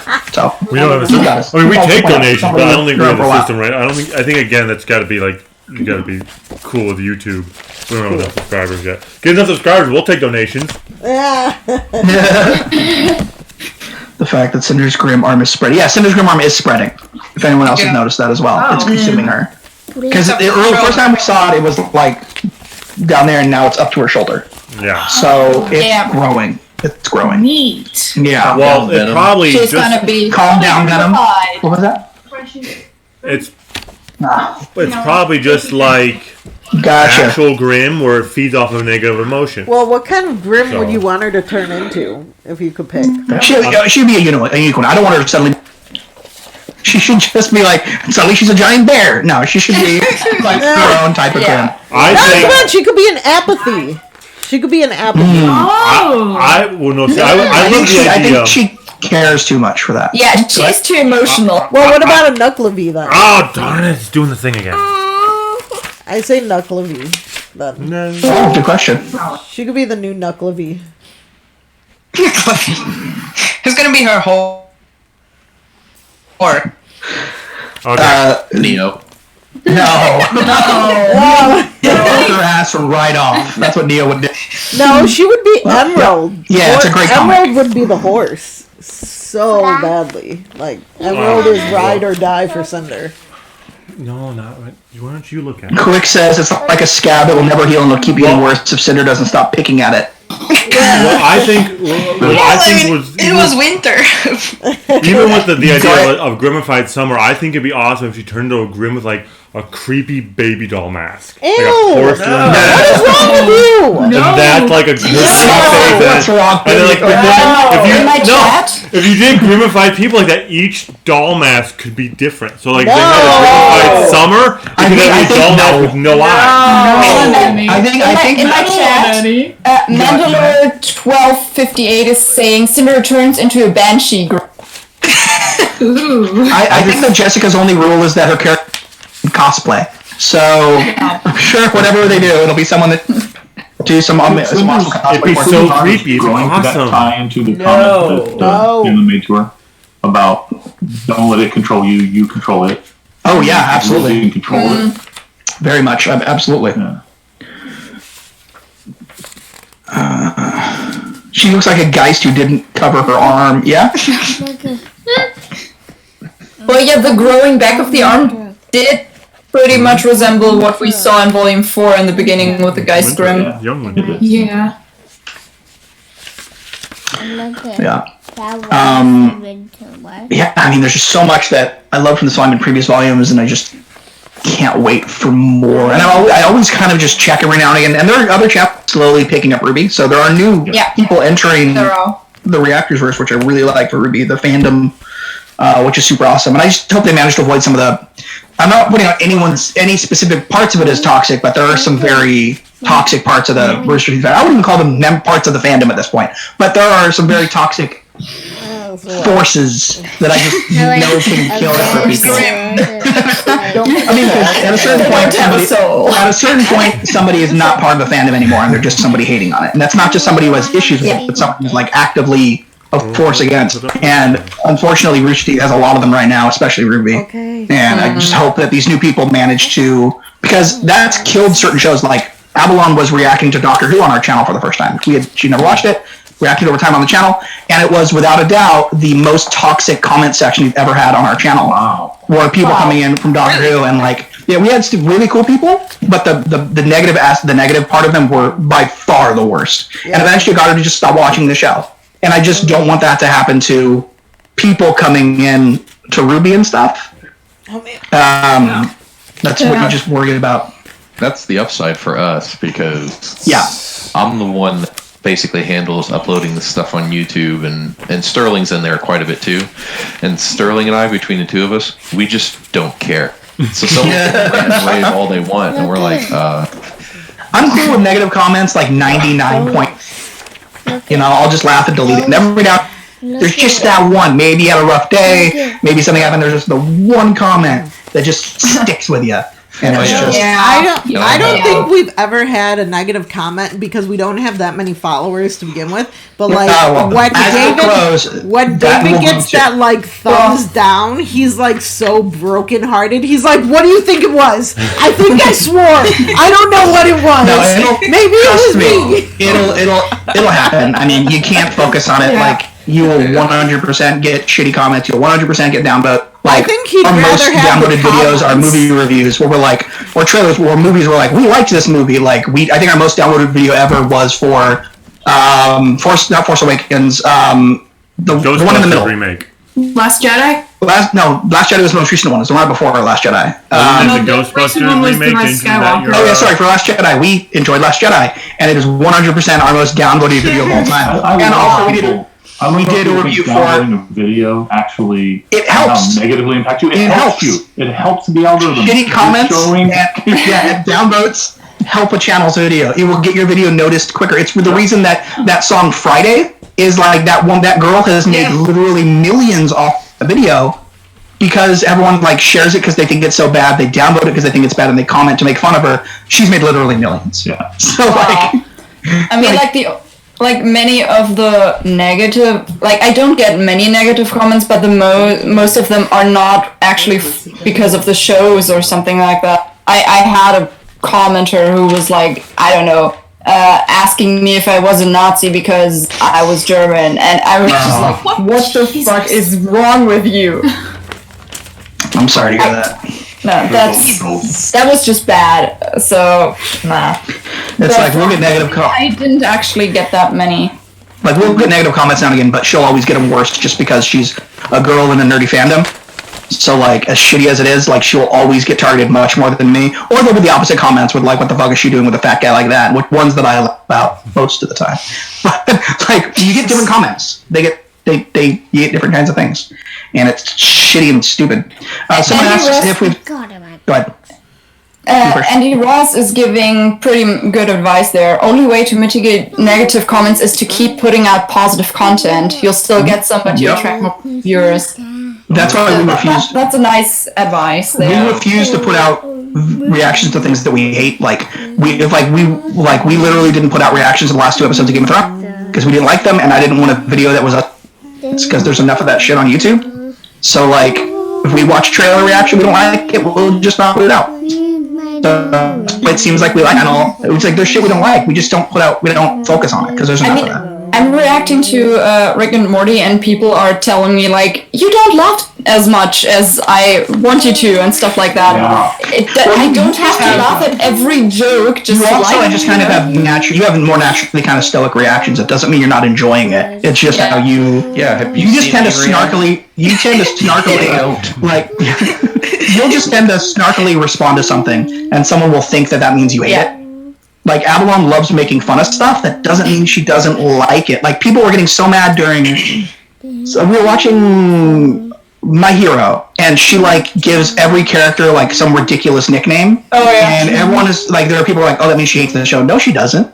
Like, you know, it's just. Yeah, I just used to dissect the story writing and stuff like that. I mean, everyone watches every other channel for different things because everyone has their own thing, and if you don't like it, don't watch it. I actually have two things real quick. Go ahead. Yep. So first of all, me reacting is literally. I watch your videos. I'm the type of person that, I'm the type of person where I'm watching and I'm processing everything. Yeah. At least you talk about it afterward. Well, yeah. You know? Yeah. Then the second thing I was going to say was, for anyone that leaves, and this is actually kind of a guilty pleasure, when people leave like negative comments or something that's just really over the top or bad, I just want everyone to know that I usually take a screen capture of that and I post it in our Discord, and we make fun of you to no end. Yeah, I've seen that. You might think you're being snarky and being awesome, but it's like you're really just getting laughed at really hardcore. I need to start doing that, yeah. I need to start doing that instead of letting it get to me. But no, like, I'm the opposite. Like, when I react to things, I've had people say that I'm fake, but I'm not fake. I'm just, I like react to things really fairly big, like one of our number one videos is me crying over the Logan trailer, which is just like, when I really like something, I react emotionally to it. Like, and trailers, like, they're art forms, you know what I mean? They'll fucking get me, and it's the same thing with shows. Like, I'm not going to be bawling. I love Arnold Murder Birds, but like, I don't react that big. I don't leap out of my chair screaming, which I've met the dude. That's just him. He's not fake. That's just who he is. We met at RTX, but like, and I absolutely will cry, but you did too. Like, our number one most watched video is Breath of the Wild. So, like, we both, we have emotional reactions to things. It's not being fake. It's just that people show their enjoyment in different ways. Some people are more stoked about it. Some people are snarkier. How about the other side? How about the people? I've had complaints about this before. I ignore them, but I've had complaints about. Why are you talking about this? You shouldn't be talking. You shouldn't be saying anything. Why are you liking this? Yeah. If I don't talk in a scene, then this scene is not gonna get into the reaction. Reaction if it's not Rooster Teeth. Right. Like, hey, to all those people I say, if you really want to see all the scenes we don't, sign up to Patreon. We have the unedited reactions. Otherwise, like, I just like. Yeah, like, it's the people who someone here, I think, or someone reactors posted something about, like, why are you people? Someone on someone's video made a comment about people watch RWBY reactors so they can see the show without supporting Rooster Teeth. Yeah. What? Oh. Yeah. So will you shut up and let us watch this crap or whatever? Who was that? Does anyone remember? I remember hearing about it, and they posted that. I don't know. And they put it on Twitter, and they're like, "What the fuck?" That was Arnold. But that was Arnold. Okay, yeah, that was. Yeah. I mean, they still monetize RWBY reactions, so they. If you watch our reactions, they're still getting your money. And the reactions aren't going up early, so it's like you could just go watch it for free on their site. So. Yeah. Thank you. Thank you again, Geek Goddess, and she said thoughts. Sorry, if someone's super chat. It says thoughts. Ren's mental state. How is Dad's motto "Take action," and how it is very similar to how Ironwood thinks, and danger with his semblance. Mm-hmm. Interesting. I mean, he was pretty much on Ironwood's side at that point. Yeah, absolutely. Where no one was speaking out for the people of Mantle, and then he was just like, "Yes, sir." Yeah, he was very much like, let's give him some time, with a quick to react as Nora was. Yeah. So that's a very, very good point. His big problem that's going to come up is that he is so used to not being an emotional person that he's having that confliction because with Nora and all this, other things that are going on. He feels. Yeah. Period. You can end the sentence there. Feelings are scary. No, that's why it got to him so badly when Neo looked like Nora. It was not, we lost the fight. It was him realizing he isn't used to that. Like, I'm worried about that confrontation he's going to have where he's like, it's going to be that very kind of tropey, you're making me weak kind of thing, or you make this whole thing, but I'm really worried the direction it's going to go. But you know what I mean? Like, when I say something's tropey, that doesn't mean it's bad. It just means it's a thing that is done all out. No, I have to explain that in my video sometimes. I'll say something's a trope, and they'll be like, it's a trope. I'm like, that's not bad. Yeah, I'm like, that's not bad. It's just like a known thing. And I'm worried that's the direction that conversation's going to go. That could be, yes. I'm worried about so many people. Yeah. Yeah, that's what I'm talking about. The mental state of them. Oh yes. I remember. Especially after we see him cry. Did he cry before? Probably in volume. He did Volume 4 when he was little. Yeah, I don't know if we've seen him cry since he was a... I don't think so. I don't think we have. I don't think so. Big emotional response. Yeah. In this last episode. I mean, and that cry in the flashback was before he found his son. So. Right. Yeah. I don't agree with Lord Darth Vader. Lord Darth Yoda said, "Theory's thought to betraying." I do not see that happening. I do not see him betraying the heroes and siding with Ironwood. Sorry, he says, and I don't see that happening. I think any chance he had of siding with Ironwood is long gone at this point. Long gone at this point. Yeah. They're still his friends, you know. Penny, I think I have personal feelings. Ren, same. How about this? Penny, I think I have personal feelings. Ren, I can help you with that. Do you think Crow gets his revenge? Ooh.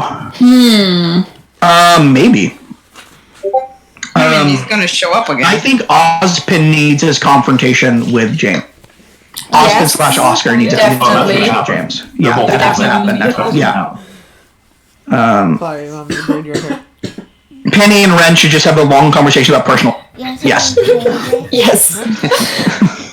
I can't figure it out. Yeah, Ren isn't going to side with a would-be child murderer.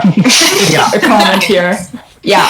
And only would because auras. Otherwise straight up child murderer. Yeah. Yes. Well, what's interesting is that Ironwood was almost always there when Ren's semblance new weird hyper thing went off. So I don't know. Maybe he was picking up on Ironwood's emotional distress. What was that? With Ren's semblance, the shift we saw in this volume of him being able to, like, precognitive almost, he was sensing something. Yeah, he evolved, basically. The only person Almost certainly showed up for that was the common denominator was Clover. I guess that's true. Because the very Clover first time, Ironwood too. Oh, well, Clover was with Ironwood, wasn't he? Yeah. Except for the very first time when it was just Clover. The very first time it showed up, it was Clover. It was in and those first guys showed episode. up. Right. Yeah. And the second time it hit was Clover and Ironwood walking in the room. Okay. Yeah, Clover was in there both times. Interesting. So, well, then that's not going to be a thing anymore. Thank you for that reminder. Will Breaking Crow out be a Volume 8 plot? Oh, absolutely. I don't see them staying in this area past Volume 8. I don't know if they're going to be in this area the entirety of Volume 8. Yeah, that's true. Yeah. He's going to be pretty broken for a bit, and then I'm worried about him. If anyone has plot reasons for backtracking on their recovery, it's Crow. But I'm really curious to where that's going to go. I know. So that's a proper sound in response. I have hopes for him. Yeah, absolutely. Like after the I don't think like the character's done drop. I don't think the character's done for and is going to be a wreck. But I see him But having some issues. he's gonna be like a relapse. Yeah. Then getting back on track. Hopefully. We already had his emo phase in Volume 6. Yeah. Maybe he's gonna take something away from his friendship with Clover. Maybe that can be something to help him. Maybe Clover was never had the semblance of being lucky. Maybe his pin was lucky, and now Crow does not have a semblance. Well, that is interesting. Neat. Just keep it with him, and then just like my problem anymore. Higata says, "I feel so bad for Crow." Same. He has had a rough time of it. We want him happy. Agreed.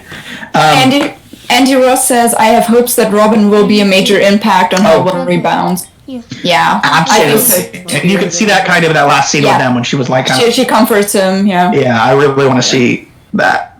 Not as like a ship. I want to see that develop. Friendship, basically. Yeah.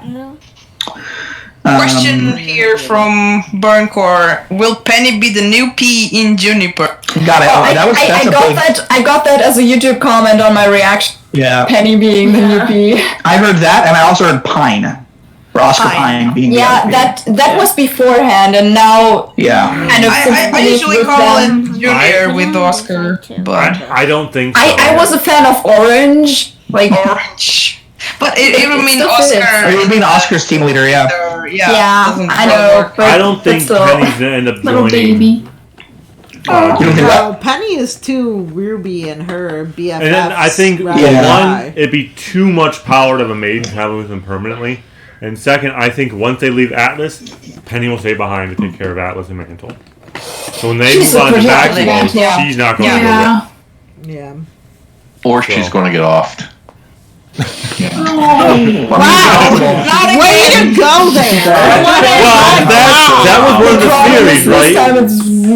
If it happens, it's going to be permanent. That escalated quickly. Was it one? Pietro says he can't bring her back, but what if Pietro's aura, so that Pietro can bring her back? Yeah, I was talking about that with a friend too. Like, does this work, or is it something different? Because it's not like a depleted aura, it's just like actual holes in his aura. So yeah, one that was is it like with health points and like losing health points? He's been debuffed. Well, I mean, it shows their bars there at least. Like, yeah. I mean, like necrotic damage. Yeah, necrotic. What was that? RWBY is an isekai. RWBY is an isekai. Yeah, fair enough. Well, wasn't one of the theories is that Penny would die and that he would bring her back a third time, but it would kill him? One of those really bad ones. Please don't Possibly, kill yeah. Penny again. Yeah, possibly. I don't think Crow's worried right now. I don't think the big concern is proving his innocence about killing Thor. I don't think that's why he's not in custody of that. He's in mourning. I would told them to arrest him. Yeah. Someone asks, will Raven be back in the future, or is the story over when the girls have to get the powers in the end? Fandom theory, she must be back to die. I think we're definitely going to see her again at some point. And once again, hopefully Ty too. Great character, need more Ty. Maybe they'll fall in love again. Right as it'll be episode 3 of Volume 8, they'll be losing, and all of a sudden out of nowhere comes the Flaming Zwei with Ty and Raven to save them from the giant whale. What were you saying there, Bruce? That I think there's going to be, because it already kind of started, I guess, in a way, where you get the hints of it. I think that Raven's going to get a bit of a redemption arc of some kind. Yeah, absolutely. And it's going to be, but I get the feeling it's going to be one of those bittersweet ones where it's like, awesome, she realized what happened and she's gone. Yeah. Or something like that. If she gets a redemption arc, it will probably be like that, yeah. Well, if you believe that the 4 girls are going to get the 4 main cars in the end, then then definitely. If they do that, they should definitely switch it up, and Weiss shouldn't be the Winter Maiden. Just cut like everyone expects Weiss to be the Winter Maiden. I mean, like, they should just rotate RWBY could be the Winter Maiden because Penny has the Winter Maiden power now, and if Penny dies, it would be most likely RWBY she picks up. Well, what if we didn't get RWBY? And Yang would be Spring Maiden just because, I mean, it's Raven. Yeah. What was that, David? Well, maybe, I always figured that maybe they keep Nora around to be the 4th maiden, because if, let's be honest, if you give RWBY maiden power on top of Silver Eyes, it's over. They won. Unstoppable. So maybe it'll be 4 RWBY girls get the maiden powers, and then the rest of Team Juniper are 3 headmasters along with Oscar before. I love that. Kawik says the P in Juniper really stands for permanently dead. So, who do you think will fit spot now, Oscar or Penny? Well, that is the question. Why? Who was that? Kawik. I like this. Fandom. I like this person. They speak to my dark humor. All right, hold on. Oh, my heart.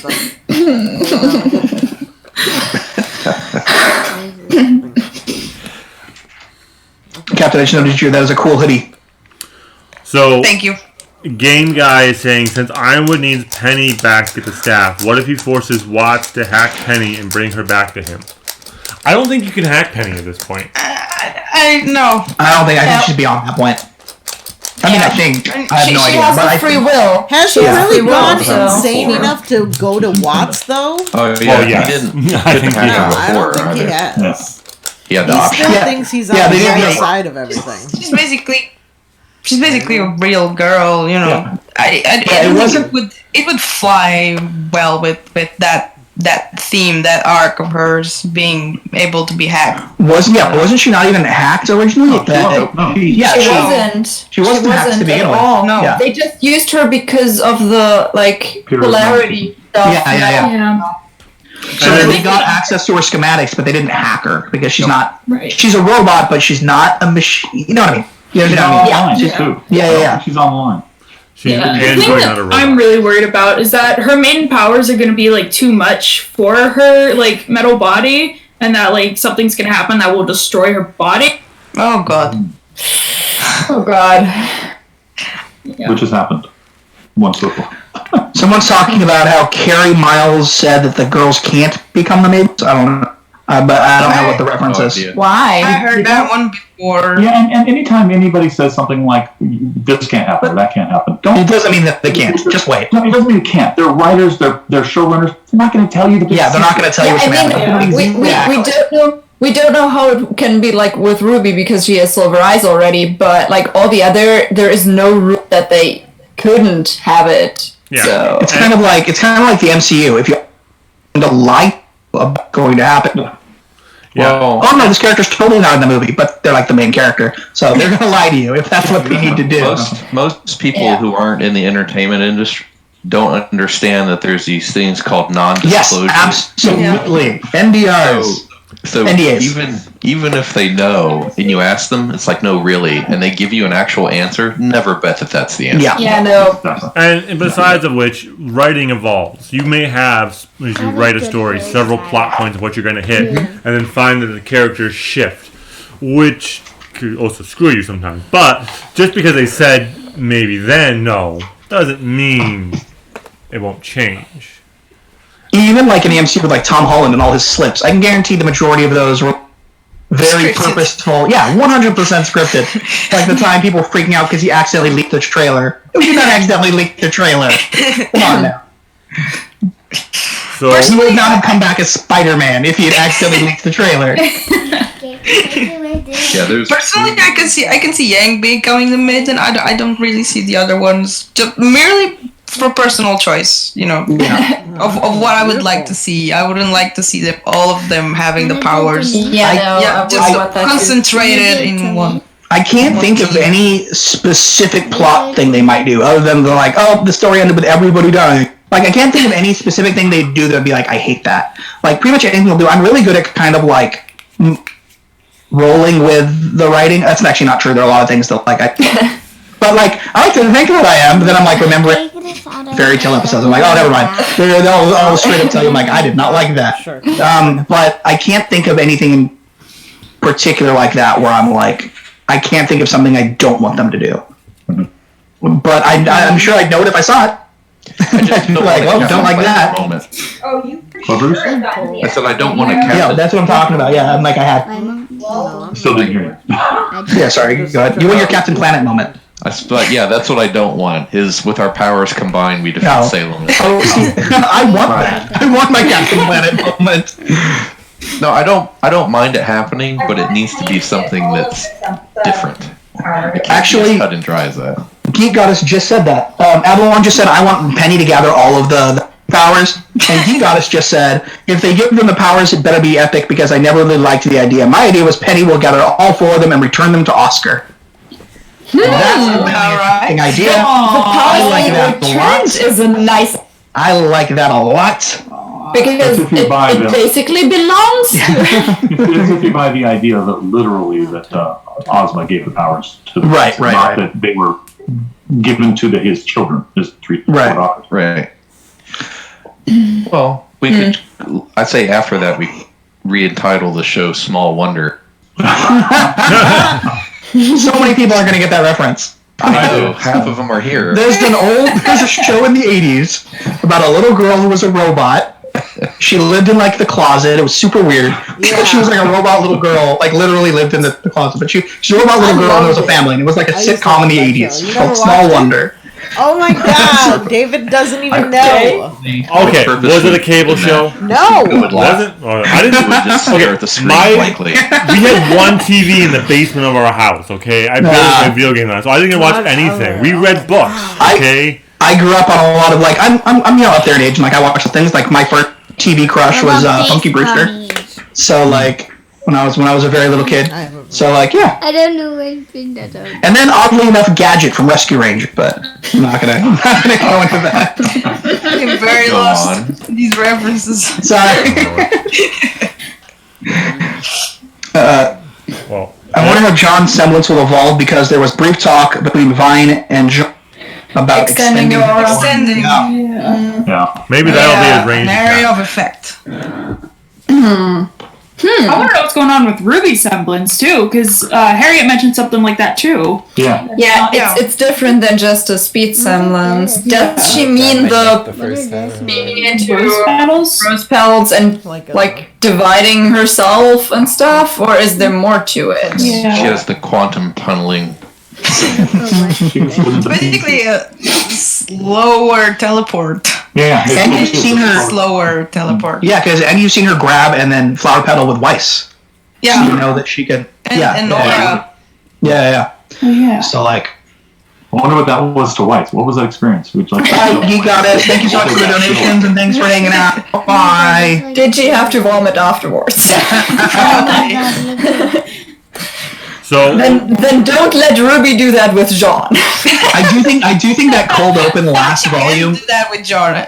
I think that cold open last volume with the train was probably one of the best that they've done. The previous volume, but like the opening with that train was one of the best they've done. Oh, so good. Just jumping into that. So there are two things being said by Decoder Lifehack in our chat. One is, why is it seem that Ruby can always instantly do the Silver Eyes by Cinder?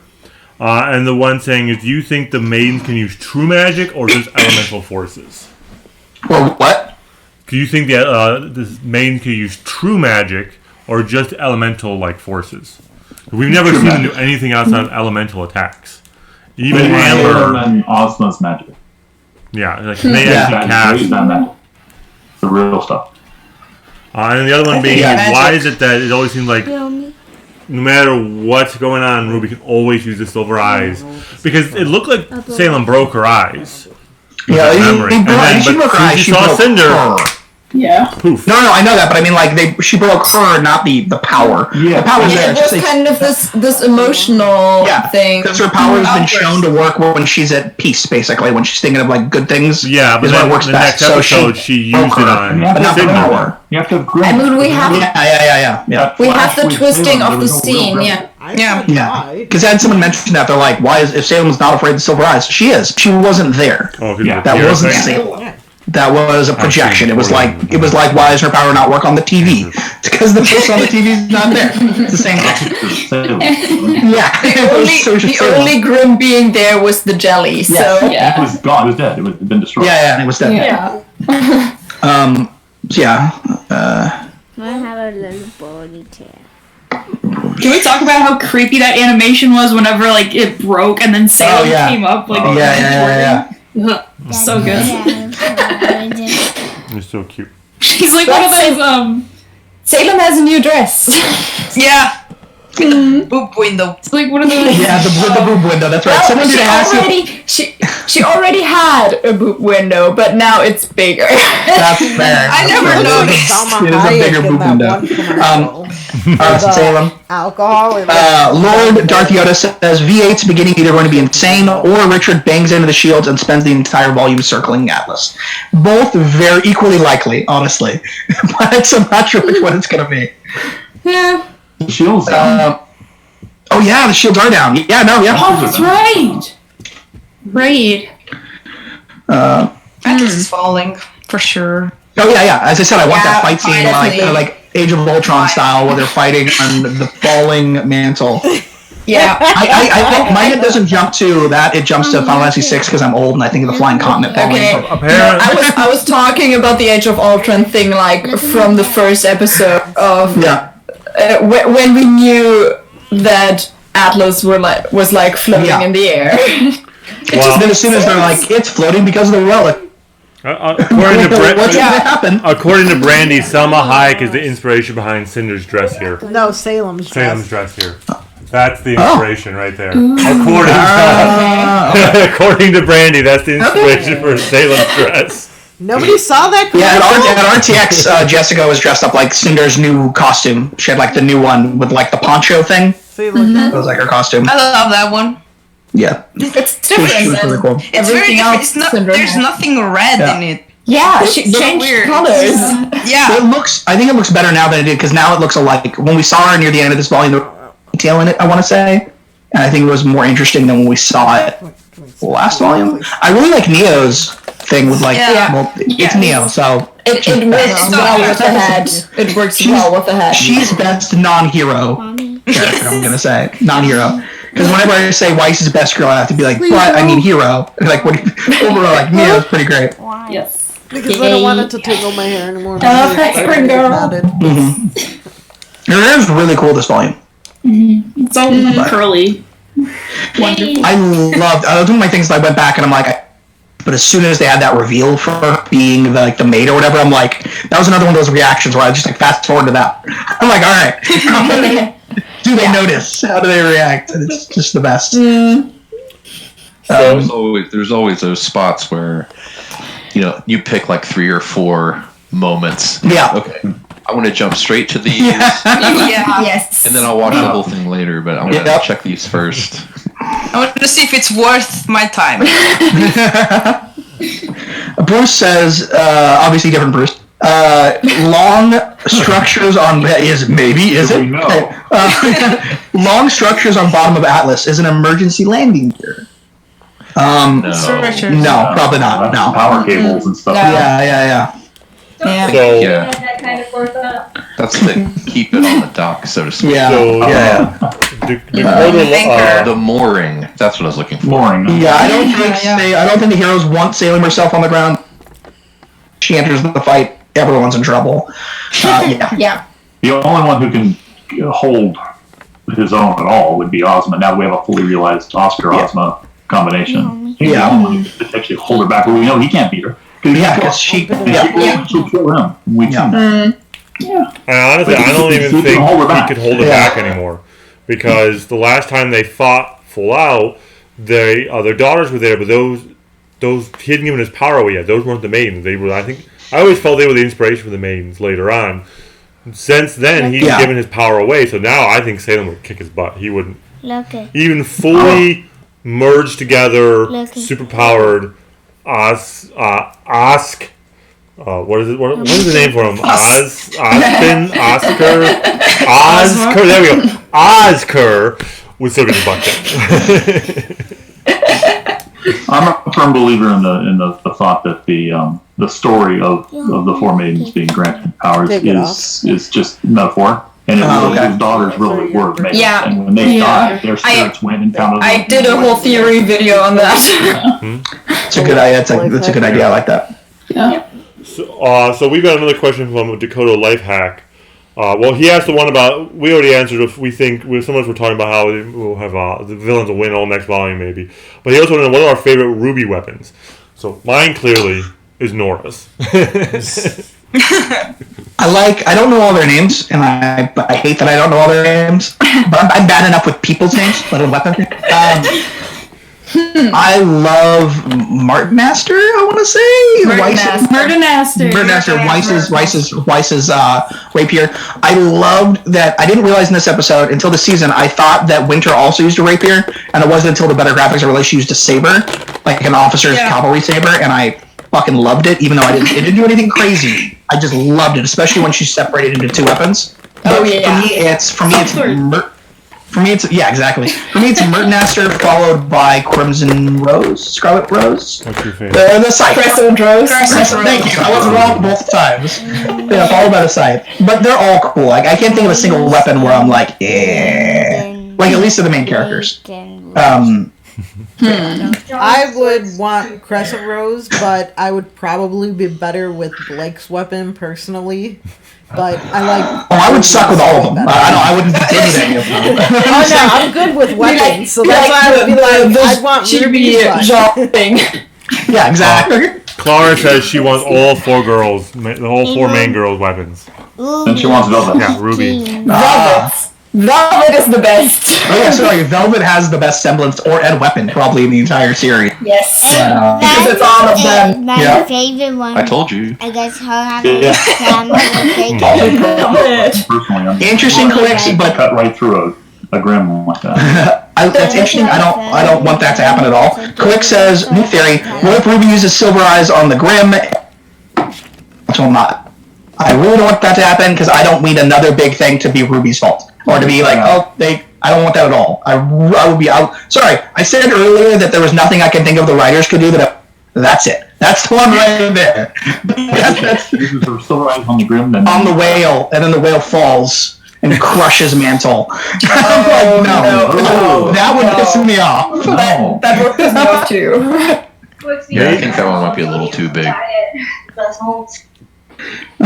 Ironwood's gun is also a gun. That's true. I still want just Penny to get inside the whale and shoot it up from the inside. Yeah. That would be the most amazing thing to happen. Do we have any guarantee the whale will fall? She like Captain Marvel it when she flies through the ship. Same thing, yeah. Because I need that now. Now I need that. Thank you. But even if she did Silver Eye, would it fall? I mean, that's a big whale. And those are some tiny wings. Are we really sure those wings are keeping that whale in the air? Maybe it's like a hot air balloon. Wow. That won't be the joke. I don't think I should repeat on the channel. So I'm not. Why not? Okay, fine. She said, "Do you know what Ironwood's gun's called?" I said, "What? Puberty, because it only hits children." And just like that's my wife for you. So all right, that's pretty funny. I like that. Bruce, wait till it's all quiet. That's what I'm talking about when people say he doesn't react. That's like his Queen Silence. Then yeah, that was a good one. She must hate Ruby. She said that about it. She must hate Ruby. Yeah. I'm trying to get a comment for her. I know. I get that. I was talking earlier about people in the comments. Oh, she must hate that thing. So he's like, oh, she must hate Ruby. She must hate Ruby. That's what that. The same thing where people were convinced I was literally forcing her to watch Camp because she was always horrified. Oh, that part. But it's I'm like, guys, I can't force her to do shit, and I wouldn't if I don't think you understand how things work. I'm like, I didn't tie her to the chair. She's just horrified by Camp all the time. She still volunteers to watch it. I want Brandon to watch Camp. Sometimes you're just so masochistic that you watch it. Exactly. Who thinks the whale is also a gun? Yes. Yes. Opening the mouth and it's like a nuke. You know Max is right. Yeah, I was actually in the top. Really? Yeah, there was something glowing in there. Yeah. Yeah. It's gonna be that shoot the whoop thing from the old meme. Oh my god. The big laser. The big lips. God, I haven't thought about that in so long. Game Guy says they're canceling you. You've been canceled out a lot. Okay. So another question from Decode Life She Hacker. says she's not sorry. What was that? Another question from Decode Life Hacker. He wants to know who our favorite villains are and who our favorite villain and hero fighting styles are. Ooh. Neo. As you kept going. Neo's here's the pretty thing. good. Yeah. I want to make something very clear. When I say that I think that You wanna know who my favorite? he's a piece of shit and I hated the character, but he served such an important role in Blake's story that I think he was an incredible villain, and I think he served that purpose very, very well. But not as in I like seeing that character on screen kind of villain. Necessary plot point kind of villain. Yeah, he was story important, story relevant and stuff. So. He was a hurdle for Blake to overcome for her development, and he ain't over. He made me which very they both did very well. Honestly, which is the point of him, yeah. And I think he also served a great purpose of very, very largely outing a certain portion of the fan base, so you know who to avoid. But it's reminds me of there's a comic writer named Gail Simone who goes to against Gamergate all the time and Comicsgate and all those misogynists, and she did a thing where she was like, "Oh, I finally managed to block all of the Gamergate, all the Comicsgate people on Twitter, just so they all would come out and be like, you didn't block me," and she's like, "Thank you, thank you, thank you." And it's the same thing with Adam stuff, Adam apologists. But it's like, oh, so sorry. Yeah, I had a whole argument with somebody arguing that Ilya stole I'm Adam's most likely redemption like I don't like people who want to like apologize for stuff. Like there's no excuse. There are only explanation. Yeah. No excuses. excuses. 100%. Yeah. But yeah, Neo is my favorite, and then fighting style and villain. Just answer in one. I also really like Emerald because I think she's a very interesting character, and I really, really want to see where her development goes. I want to see more of her too. I would exclude in my answer Neo and Hazel and Emerald because I don't think they're really villains. I think they're people who are okay. I'm seeing it as antagonistic to the protagonist. Sure. That's how I'm kind of taking. But I love that's how I'm taking the. Tyrion is fun. Does Mercury count now or not? He's still antagonistic to the main characters. Yeah. So I would definitely say so, and he's less likely to switch over. Yeah. Okay. Because he's kind of in it because he's a piece of shit, and he was abused and he had a lot of problems. But I mean, like, Emerald, meanwhile, definitely you could see last time we saw her that she felt she was in over her head, and this isn't what she signed up for. But with Mercury again, no excuses, just yeah, absolutely. That's the same thing. But I kind of like his breakdance fighting style, so. Yeah, no, he's a fun character. Real quick, Captain, what's the name of the dog? I gotta know. Noah's adorable. All right. I think you draw attention to me. I like that. She's very sleepy. Not murder face. Not murder face. No, murder face is upstairs with my parents. Roman was a very entertaining villain. Yeah.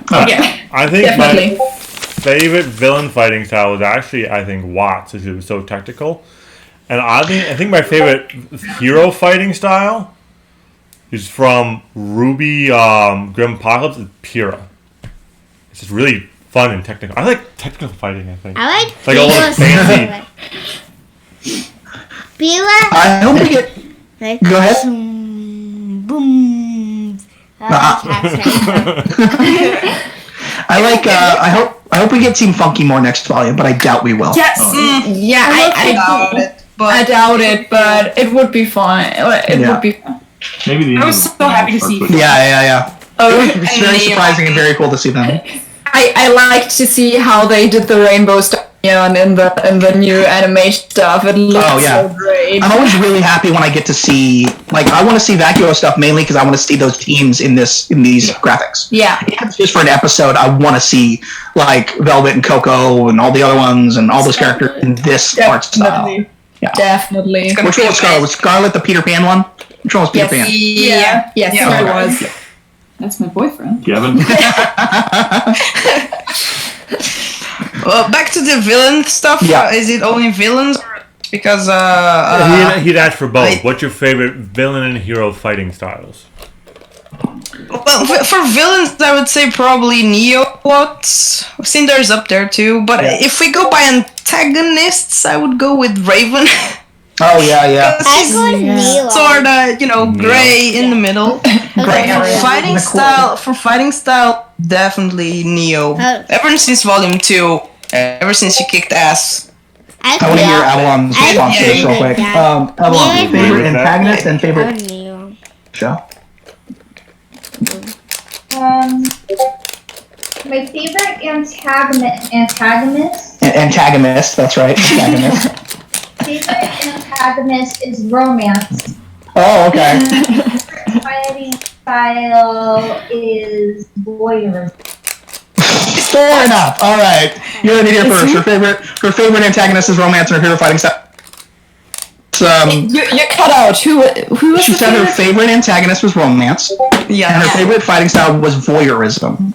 Jesus. So, there you go. You're in here first.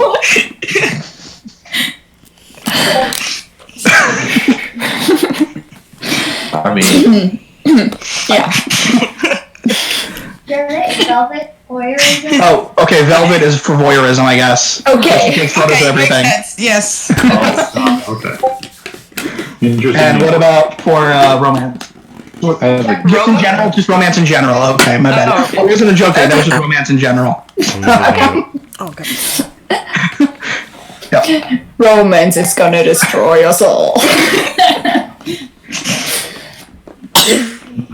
Maybe in volume 8. I mean, it's already kind of destroying Ren, so. Yep. So about a good point. I want to see how Sun reacts to Blake and Ye. I see him as being supportive. Will be I see him as being fine. supportive. Yeah, I mean, he said in the beginning of volume 6 that it was never about that. It was never about that exactly. Like I see him as being like I 100. see him, as being a supportive likes her. friend. Yeah, I don't see him being jealous at all. Yeah. No, Like it's jealous not type. Adam.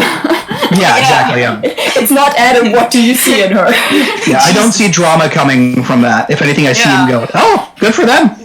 He's basically Mandalore 1258 is saying romance already killed humanity once. Yes, brought up romance already killed humanity. Salem and Oz. Definitely a good point. Also, if something good about blanket, probably be like 5. That's true. She said, son, if you find out, it's probably going to be... Yeah. What his reaction's going to be. Oh, well, he's like a BFF. It would be this. Yeah, exactly. It would be this meme like Blake and Yang kind of kissing or and. I find him in the background. Yeah. That would be totally them. basically the ultimate wingman anyway. So Yeah. Yes. Yeah. Definitely. Him and Weiss. yeah. Yeah. Who? Yeah, the way he said "buy it" to her at the beginning of Volume 6 makes me think he'd be her. Exactly. I think he's a great character. Some people hate Sun. I love that character. I think he's he's a nice guy, like in a good way, kind of supportive, just person. And I think we need more characters like that. Yeah, he's supportive and goofy at the same time. Yeah. What do you want more? He's voiced by one of the most foul members of Rooster Teeth. Just to. Andy Ross just said, Ilya learning about Blank and Yang is far more juicy. Yes. Yes. She wouldn't be jealous either. I mean, he would be more jealous than Sun, but I think he would be fine with it in the long run. Gamer Guy said Neptune would be like hot. That's probably also true. That's probably also true. Definitely. You need a third? He would be like, girl on girl action, I'm into it. Gamer Guy says I'm biased because he's Michael. Fair enough. That's what I want. So, okay. See, yeah, go ahead. Sorry. Oh, I have another one from Dakota Lifehack. He's really enjoying us answering all his questions. This is, what do we think happened to the Paladins from Volume 2 and 3? Oh, the big ass robots? Yeah. Oh yeah. They're probably still out there. They're probably just like. Yeah. They'll probably be deployed. We'll probably see them deployed next season in fully modernized CG, which will be awesome. I mean, I can only assume that like Ironwood would use those. It's just that they probably take a lot of. Super jealous, Julia. People behind the scenes controlling usually. But like at the moment, the only way we've seen Ironwood's fleet would be like the air fleet in the air and just evacuation. So we didn't have like any other ground forces in the last volume from Ironwood. So we had a sneeze die robot. Yeah. A sneeze die robot. Those are robots you sneeze at and they die. We had them. Yeah. Mia says, I hope they'll keep the open shirt look with Sun in shows about fuck. I want to see those. Is what Mia says. He knows how to close the shirt. Well, he does. There are like 2 scenes where he has a closed shirt. In like volume 2, right? Yeah. One time when they go their separate ways and like try to find Roman, that one time he has a closed shirt, and then at the party. Yeah.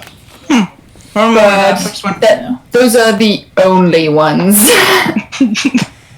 He has a tie. Yeah, I remember now. Yeah. The game guy says, so who at the rally? Who wants to speculate exactly what the Paladin is? Watts engineered it to fake his death. Did he possibly make the Paladins? Paladin incident. Yeah, I was thinking about that. I don't know. The Paladins were new. How They were, yeah. Like, how can he fake his death with a paladin? Or at least newly introduced. That doesn't mean they weren't working on the behind the scenes for the time. Probably the engine for it. So we're gonna. I don't know if it'll affect anything else, but we're gonna have to duck out because it's getting about 9:30 for us, and someone needs to go to bed. I actually haven't eaten dinner yet, and it's 7:30. So maybe we should tie this one up. All right. Do we want to go over anything? Any last topic or last thing that we want to go around and say? Yeah. Well, I repeat to anyone watching on my channel: look up all these channels. All these people are awesome. Thank you. All good channels you should watch. Brandy had a question of what does people think she should. She's trying to figure out more things to react to because she is home more than I am. It's basically a reverse of what Joe and Avalon have going on. We go to work a lot. Or she has more time to react than I do. Yeah, that's although most of the shows are works crazy hours, and I work, so I'm like, time to squeeze in another episode of Harley Quinn, or whatever I'm reacting to. It just makes it easier. By the way, everyone should watch that show. It's great. She's got Sabrina on Volume 3, and Legends of Tomorrow, both on the back burner. She doesn't know if she should react to them, though, or not. She wants to know people are mixed on Legends of Tomorrow. I love it. I think it's super silly. It's a show that acknowledges comic book, so I recommend watching it, because it knows it can be kind of ridiculous. But some people don't like that. I like it. I like that one too. I'm up to date on it, except for this season. I haven't even. Okay. You're further along than I am. I'm trying to think of shows that are really good for YouTube that are also like not gonna, because there are certain shows I want to react to, but I'm like, well, all these people got strikes for it. I'm gonna avoid that show. There's a lot of good stuff out there. I don't know. Someone said Dragon Prince on our chat. I've heard. Nice. My wife loves that one. I haven't watched it yet. And Dragon Prince. Yeah, that's I liked it. I liked it a lot. I've watched the first season by myself. I didn't continue yet. Same. Dragon Prince is good. You should react to She-Ra because I need more She-Ra reactions to She-Ra. I want to do She-Ra. There's like 3 people who react to that show. She-Ra is. I'll react to season 3 of She-Ra. She-Ra is on the list, but my schedule is basically full until June. Love it. I went to the panel for it at Comic-Con this last year. I waited there was a huge line to get into it. I got in the panel. I was like right in the middle, and it was literally me and an entire audience of lesbians. That's the audience for the show. It's like, Good. I mean, it is the best. No, I'm not complaining. Which is funny because the year before we went to the Winona Earp panel, it was the exact same thing. So it's just like exact same thing. But I would love to react to She-Ra. It's so fun. It's ridiculous, but in the best way. And it's just Capturedora for life. All right. Yes. God. I saw the first episode. I'm technically up for it, but since for my Patreon only show, people wanted to do anime more likely than cartoon, so it was just like, okay. Gotcha. I literally have 3 She-Ra posters there, and then Christmas Avalon got me the glitter and She-Ra dolls. They're and they always ran out of the Catcher. The Catcher, the ones I want, it's sold out everywhere, and it's on eBay for $60. And I'm like, son of a... Yikes. But instead of the 15 you paid for it at the store. Wow. Anyway, sorry, completely sidetracked. Still need She-Ra. She-Ra. Yeah, that's my suggestion.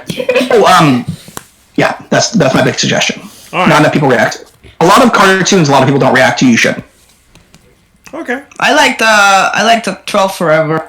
Not a lot of people. I loved 12 Forever, and I'm super sad it got canceled because that super sucked. Wrapping up. It was a mess. Oh my goodness! But I love that show. The show is amazing. 12 Forever, great show. It's one of the few shows that's like a kids cartoon with a queer female lead. Yeah. So it's amazing just for that. But the issue behind it is that the creator wasn't actually there for the actual show. She was fired before the show was even really in development. She made some really inappropriate social media posts where she basically straight up hashtag pedophile, looking at this little boy at the playground. He's so cute. I wish his mom wasn't here. I'm quoting it. And similar stuff like that. And she ended up, surprise, surprise, getting fired. Had nothing to do with the actual show being made. But there was enough controversy about it that it didn't get picked up for a volume 2. Especially because of the themes of the show. Yeah, especially because it's about kids developing and then all that stuff. Yeah. So it's It's really good. Also, they're really short. There's only a couple of them you should probably check out. Has Been Hotel, probably be really good. We actually watched the first episode. And they only have one episode so far. Well, they also have the Christmas. Hell of a Boss. Yeah. The Hell of a Boss. So we all watched it together. I was tired. I fell asleep. Oh my god. Yeah. So it actually ended up being OBS messed up and corrupted it, which ended up being good because of that. And like I was having trouble paying attention because I had just got off of like a 12-hour shift. I was tired. It wasn't until I went to go watch other people's reactions to see how they were doing it that I actually realized I kind of liked it. Did you realize that it was so good? Hell of a Boss on the channel. I watch Hell of a Boss on my own. I feel bad about it because like I got a bunch of people in my Discord asking. I got a bunch of people in my Discord asking like, "Oh, are you gonna react to Has Been Hotel, And I followed like some snippets about it, and I thought that it was. I hate things that are just like edgy just to be edgy, and I'm like, I'm gonna hate it. So I kind of shit talked it a little bit. And then I was like, at one point I fully admit it. And at one point on my own, I'm like, all right, it's like 15 minutes, I'll put it on. And I loved it. And I was so mad at myself for not reacting to it and for talking crap. Unlike Joker, which I stand beside my talking crap about Joker. But I'm not going to get into that. I loved it. And I'm like, I'm so mad that I didn't film a reaction to this because it was so good. You can film a I'm just putting, I could do that, yeah. I'm just putting everything on my list basically and just like, okay, if this spot is free, I'm gonna do something of it. Like I've started filming a bunch in advance. Currently filming Teen Wolf, Gravity Falls. I'm loving Gravity that. Falls. I basically started. If what was that? Which one was Lydia? Lydia is the redhead, right? Like in the, she's kind of like a reddish blonde. She's like the popular girl who's secretly really smart. I'm only on season 1, and she's easily my favorite character. So easily the best character. But yeah, Vikings.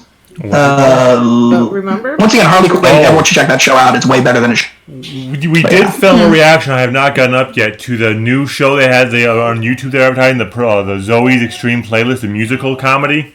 Because apparently I'm hilarious to watching comedy. He's the worst. He like will walk out of the room and he's like, "Nope, I'm done." And we're like, "I want to see you not walk out of the room so bad." I'm getting a lot of comments about, "Are you guys great? Maybe we can find other subjects to do roundtables about, which would be great." But we're not getting another RWBY.